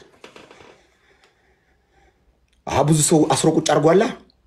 እነ ሙሴን ያኔ መሰለ እግዚአብሔር እንደዚህ አይነት እንደ ሙሴ አይነት ባሪያ የለም ብሎ የመሰከረለት ሙሴን ደከመው፣ ጣለው ሞት። ኤልያስን ያንን በገባው ያንን የመሰለ ነቢይ ጣለው ሞት። ኢያሱን ኢሳያስን ኤርሚያስን ጣላቸው ሞት። ኢየሱስ ጋር መጣ። እንደለመደው ሊጥል እንደለመደው አስሮ ሊያስቀረው መጣ። የኔ አባት ጋር የኔ አባትስ ሞትን ገሎ ነው ያሸነፈው። ገነጠለው። የስልጣናትና ያለቆችን ማዕረግ ገፎ ረቃናቸው አስቀረ። ረቃኑ ዕብራውያን ላምብ አንድ ሚላይ ካበዙ አስቆመኝ ዕብራውያን ላምብ በጣም ነው ደስ የሚለኝ። ዕብራውያን ምዕራፍ 2 ከቁጥር 3 ከ14 ጀምሮ እንደዚህ ይላል። እንግዲህ ልጆች በስጋና በደም ስለሚካፈሉ እርሱ ደግሞ በሞት ላይ ስልጣን ያለውን በሞት እንዲሽር ይኸውም ዲያብሎስ ነው። በሞት ላይ ስልጣን ያለውን በሞት እንዲሽረው ስጋና ደም ተካፈለ ኢየሱስ። ምክንያት መለኮት አይሞት። ስጋና ደም የአብርሃምን ዘር ይዞ ነው የመጣው። የመላእክትን ዘር ይዞ አልመጣም። ኢየሱስ ሊያድነን ሲመጣ የአብርሃምን ዘር። እነ ሚካኤል አይሞቱማ በባሪያቸው፣ እኛንን ምን ሞተው። ይሄንን ሞት ለመግደል ኢየሱስ የአብርሃምን ዘር ይዞ መጣ። ከዛስ በስጋና በደም ስለሚካፈሉ እርሱ ደግሞ በሞት ላይ ስልጣን ያለውን በሞት እንዲሽር ይሁም ዲያብሎስ ነው። በሕይወታቸውም ሁሉ ስለ ሞት ፍርሃት በባርነት ይታሰሩ የነበሩትን ሁሉ ነፃ እንዲያወጣ በስጋና በደም እንዲሁ ተካፈለ። የአብርሃምን ዘር ይዟል እንጂ የያዘው የመላእክትን አይደለም። ስለዚህ የሕዝብን ኃጢአት ለማስተሰረይ ለእግዚአብሔር በሆነው ነገር ሁሉ የሚምርና የታመነ ሊቀ ካህናት እንዲሆን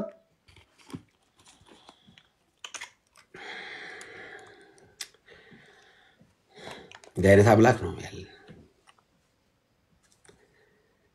አንተ ሞት አንድ ነገር ነው። የሞት ፍርሃትስ? የሞት ፍርሃት ታውቃለህ? ሰይጣን ብዙ ጊዜ ሰዎችን የሚያስፈራራው ኃጢአትን ግራውንድ አድርጎ ኃጢአትን ግራውንድ ያደርግና ተስፋ እንደሌለ ይነግራል። ለምሳሌ ኢየሱስ ሲያወራ እውነት እላችኋለሁ ነው የሚለው። ሰይጣን እውነት ውሸት እላችኋለሁ ነው የሚለው። መጀመሪያ እውነት ያወራል እኮ። አንተ ዘማዊ ይላል ነህ እኮ። ዘማዊነትን ይነግርህና ከዛስ ምህረቱን ይሸፍንብሃል። ኢየሱስ ደም እንዳፈሰሰልህ እርቃኑ እንደተሰቀለልህ ስላንተ ኃጢአት ቤዛ ሆኖ በመስቀል ላይ ደሙ እንዳፈሰ አይነግርህም።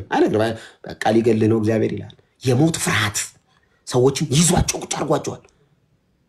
የኔ ጌታ እኮ ነው ይሄንን የሞት ፍርሃት እኮ ገፎ ይጣለው ከነማረጉ ገንጥሎ ቆርጦት ይጣለው እኮ ኢየሱስ ነው እና ባላመልከው ነበር ይሄን ስም ነው አትጥራ ምትለኝ ይሄንን ስም ነው ወይ አታውጂ ያልክ ግሮሮይ ላይ ምትቆመው ይሄንን ስም ስጠራ ነው መናፍቅ ያልከኝ እንኳን መናፍቅ ሆንኩ ይሄንን ስም ስለጠራው ነው የመቤቴ ጠላት ያልከኝ ነኝ ይሄንን ስም ስለጠራው ነው ካዲ ያልከኝ ነኝ ያንተን ዓለም ሲስተምና የሃይማኖትን ትብታብ ክጇለሁ አዎ ክጇለሁ ካዲ ነኝ የሃይማኖት ስርዓትና መዘዝና ኮተት ካዲ ነኝ አምልኮተ ሰብ ካዲ ነኝ አምልኮተ መልአክ ካዲ ነኝ ስግደት ለፍጡር መስገድን እከዳለሁ ክጃለሁ ስግደት ለአንዱ ለእግዚአብሔር ብቻ ይገባል አዎ ካዲ ነኝ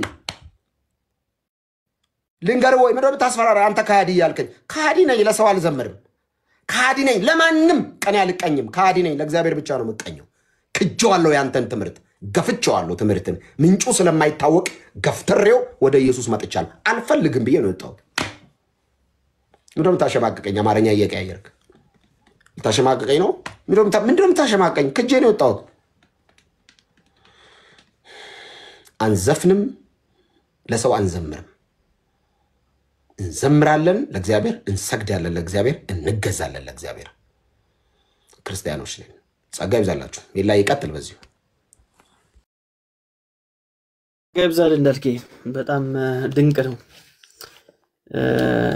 ጌታ ያደረገልን ነገር ምህረትና ጸጋ ነው እና ይሄን ሁሌ እንዳማኝ ሁሌ መርሳት የለብንም ምህረት ተሰጥቶናል ጸጋ በስቶልናል እግዚአብሔር ቅድም እንዳለው ሮሜ ምዕራፍ 5 ላይ ገና ኃጢአተኞች ሳለን ክርስቶስ ለኛ ሞቷል ይሄም የእግዚአብሔር ፍቅር ያስረዳል ነው የሚለው እና የእግዚአብሔር ፍቅር ምንድነው ከተባለ ከትልቅ ፍቅሩ የተነሳ ነው የሚለው ስለዚህ የእግዚአብሔር ፍቅር ትልቅ ነው እግዚአብሔር በነገራችን ላይ እግዚአብሔር ፍቅር ነው ተብሎ ነው መጽሐፍ ቅዱሳችን ላይ የተጻፈው አይደል ዮሐንስ መልእክት ላይ እግዚአብሔር ፍቅር ነው ተብሏልና እግዚአብሔር የፍቅር አምላክ ሳይሆን እግዚአብሔር ፍቅር ነው እሱን በደንብ ልናስምርበት ያስፈልጋል እግዚአብሔር የሆነ ፍቅር የሚባል ነገር ሌላ ኑሮ የዛ አምላክ አይደለም እግዚአብሔር ራሱ ምንድነው እግዚአብሔር ፍቅር ነው ቀይረው ደግሞ ፍቅር ደግሞ እግዚአብሔር ነው አይደለም እግዚአብሔር ፍቅር ነው አሁን ሲቀየር አይሰራም ፍቅር እግዚአብሔር ነው አይሰራም እግዚአብሔር ግን ምንድነው ፍቅር ነው እግዚአብሔር ፍቅር ነው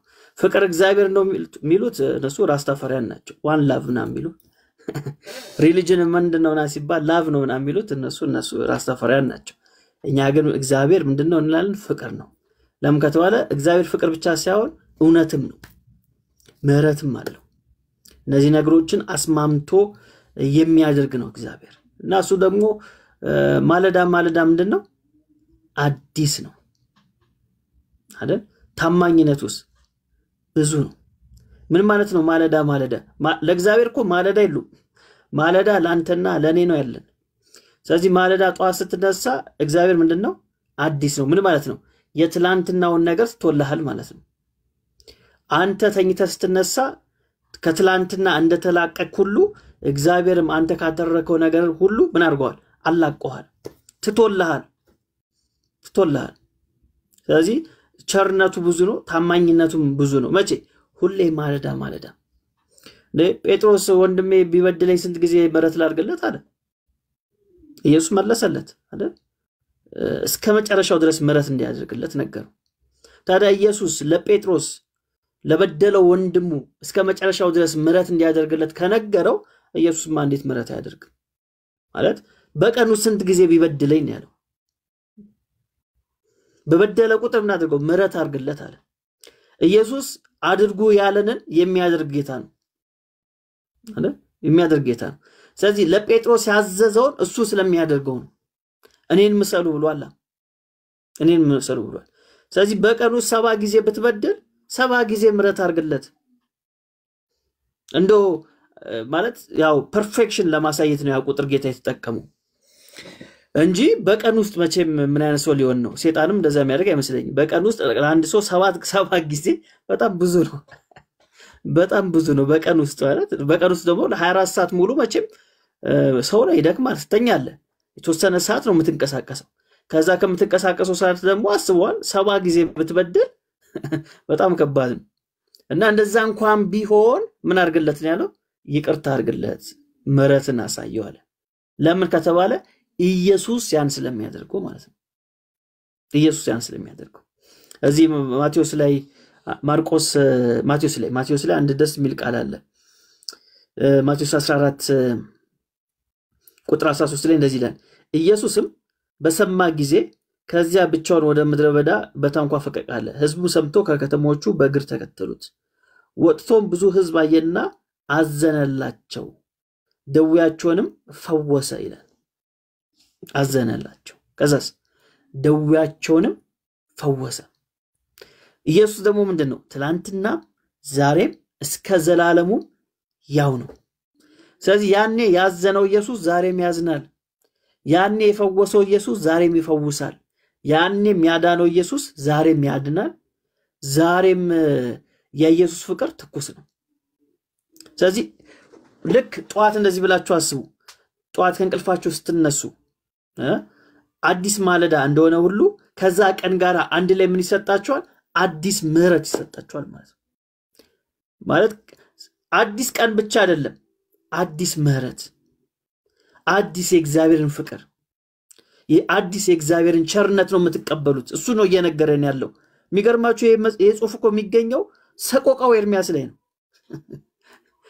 ሰቆቃው ኤርሚያስ ምዕራፍ 3 ላይ ነው የሚገኘው አይደል ማለዳ ማለዳ እግዚአብሔር አዲስ ነው የሚለው ሰቆቃው ምንድነው ሰቆቃ መቼም ደስ የሚል ነገር አይደል ላሚቴሽን የሚለው እኮ ማልቀስ ማለት ነው ከፍ ባለ ድምጽ ራዛው ማልቀስ ማለት ነው ሰቆቃው ኤርሚያስ ላይ ማለት ከሰቆቃው እንደዚህ ነገር የሚገኝ አይመስልም ገብቶት ነው የኔ ተናገረው መጨረሻ ላይ በምርኮ የተያዙበት ጊዜ ነበር ስለዚህ ገባው የሆነ ሰዓት ላይ ገባው እግዚአብሔር ማለዳ ምንድነው አዲስ ነው ያቸው አንዳንዴ ልክ እንባቆም ላይ እንዳለው እግዚአብሔርን ታሟገተ ተጨቃጨቀ ከዛ በቃ እግዚአብሔርን ህልውና ሲያይ ባይኖር አለ ማለት ነው ባይኖር እግዚአብሔር ምንድነው መልካም ነው እኔ በእግዚአብሔር ምን እላለሁ ደስ ይለኛል አለ ስለዚህ እንደነዚህ አይነት ቃላቶች ሰቆቃ ውስጥ የሚገኙ የማይመስሉ ቃላቶች ታገኙ ማለት ነው እና እግዚአብሔር እንዲያድርጎ ይቀይራል ማለት ነው ህይወትን ስለዚህ ጧት ላይ ስትነሳው ለጊዜ የእግዚአብሔርን ቸርነት ምህረቱ አዲስ እንደሆነ እወቁ ይያለን ነው እንጂ ለእግዚአብሔርማ 24 ሰዓት የለውም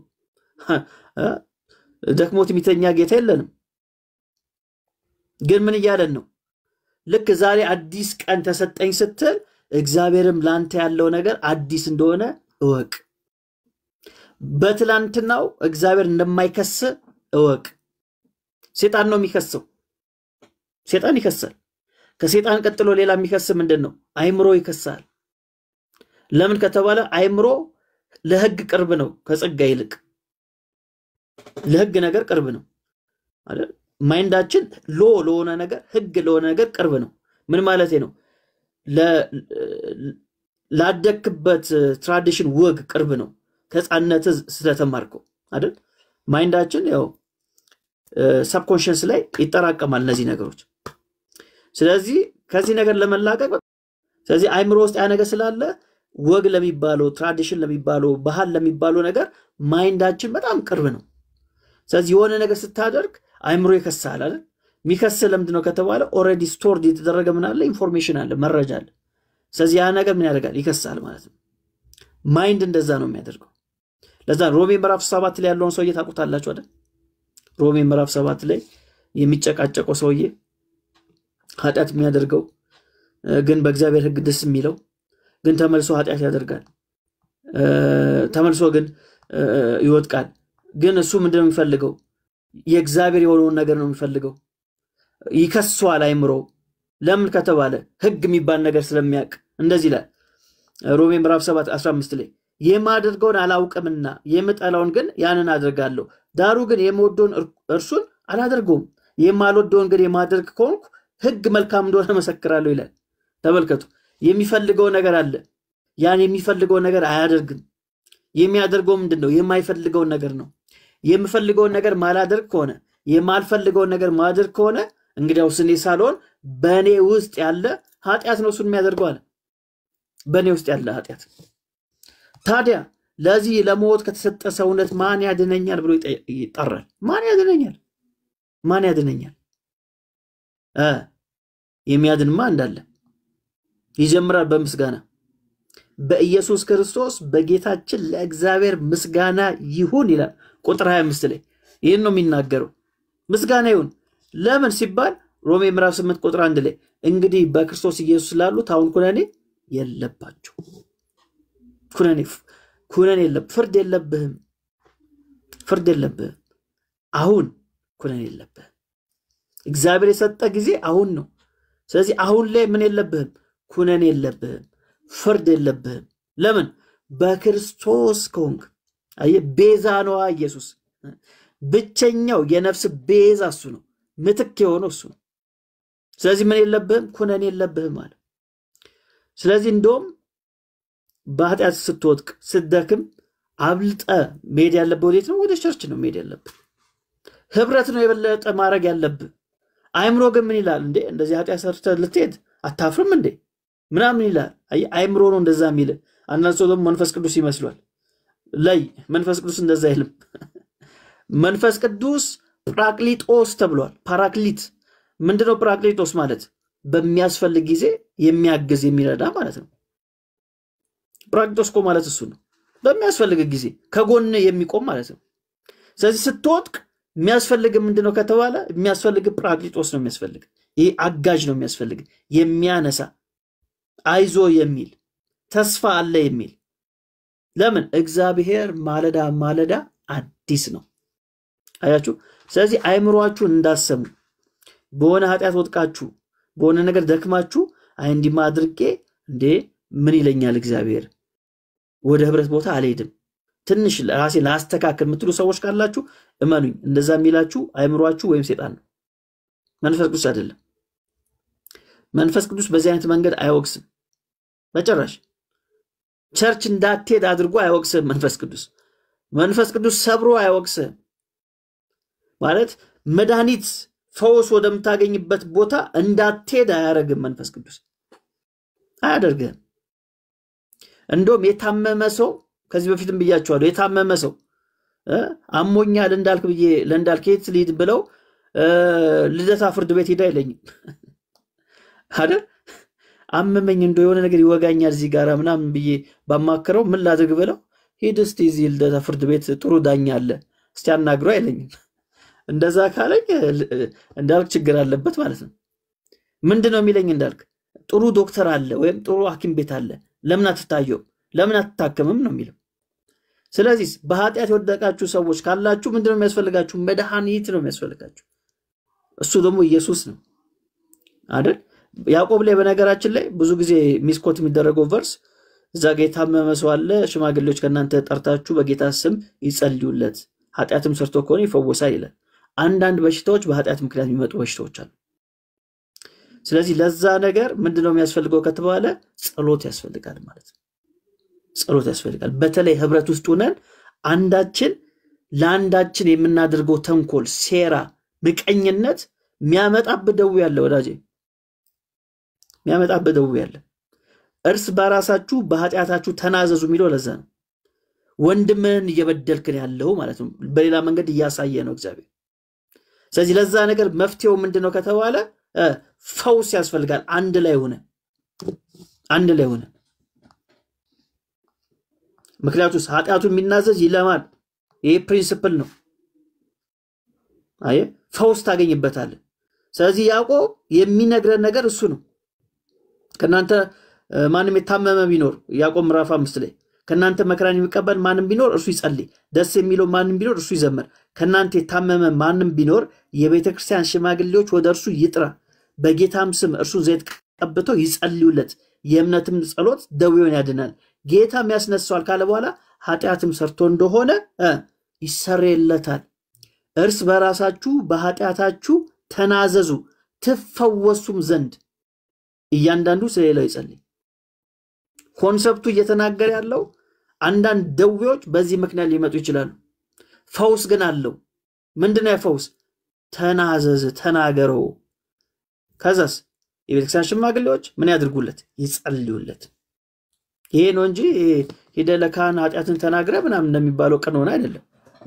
በቃ ፈውስ አለ እዚህ ነገር ላይ እግዚአብሔር ያዘጋጀው ነገር አለ የቤተክርስቲያን መዋቅር አለ ስርዓት አለ ሲስተም አለ እግዚአብሔር እንዲያድርጎ ሰርቷል የራሱ የሆነ መንግስት ነች ቤተክርስቲያን። ስለዚህ ከዛ ነገር እንዳትሄድ የሚያደርግ ምንድነው ከተባለ ሰይጣን ነው እንዳትሄድ የሚያደርግ። ስለዚህ የታመማችሁ ሰዎች የደከማችሁ ሰዎች ምንድነው የሚያስፈልጋችሁ ከተባለ ዳኛ ሳይሆን የሚያስፈልጋችሁ ፈራጅ ሳይሆን የሚያስፈልጋችሁ ምንድነው የሚያስፈልጋችሁ? ፈዋሽ የሚያድን የሚያክም የሚጸልይላችሁ ሰው ነው የሚያስፈልጋችሁ። ስለዚህ አብስታችሁ ወደ ህብረት ቦታ መሄድ አለባችሁ። የበለጠ ወደ ጌታ መቅረብ ያለባችሁ ያን ጊዜ ነው። እረኛ በጉ እግሩ ቢሰበር ጥሎት እንደማይሄድ ሁሉ እናንተም በኃጢአት ብትወድቁ እረኛችን ኢየሱስ ክርስቶስ ጥሎን አይሄድም። ቤት ሀገር ያለ እረኛ ነው በጉ እግሩ ቢሰበር ጥሎት መሄድም ጥሎት አይሄድም። ለተኩላ ሳልፎት ይሄዳል እንዴ? አይሄድም። መልካም የበጎች እረኛ ደግሞ ጌታችን መድኃኒታችን ኢየሱስ ክርስቶስ ነው። ስለዚህ ስትወድቅ የሚያነሳ የሚደግፍ ለዛውም የተሰበረ በግ የበለጠ ምን ይሰጣል? እንክብካቤ እኮ ይሰጣል። የበለጠ ይሰጣል። የሆነ የታመመ ሰው እኮ ሲኖር የበለጠ እንክብካቤ ይሰጣል አይደል? የበለጠ እኮ የሚሰጠው ምግብ ምን ይደረግልህ ምናምን ይባላል። ምን ያስፈልጋል ምናምን ይባላል። አይ የበለጠ እንክብካቤ ነው የሚሰጥ እንደው። ስለዚህ የወደቃችሁ ሰዎች በኃጢአት ውስጥ ነኝ ብላችሁ ታስቡ ሰዎች በሱስ ውስጥ ነኝ ያላችሁ ሰዎች ካላችሁ ጌታ እናንተን የበለጠ ሊንከባከባችሁ ታማኝ ነው። የበለጠ ማለት ነው። የበለጠ ሊንከባከባችሁ የበለጠ ምሕረቱን ይሰጣችሁ። ለዛ ነው ኃጢአት በበዛችበት የእግዚአብሔር ጸጋም ትበዛለች ነው ትበዛለች።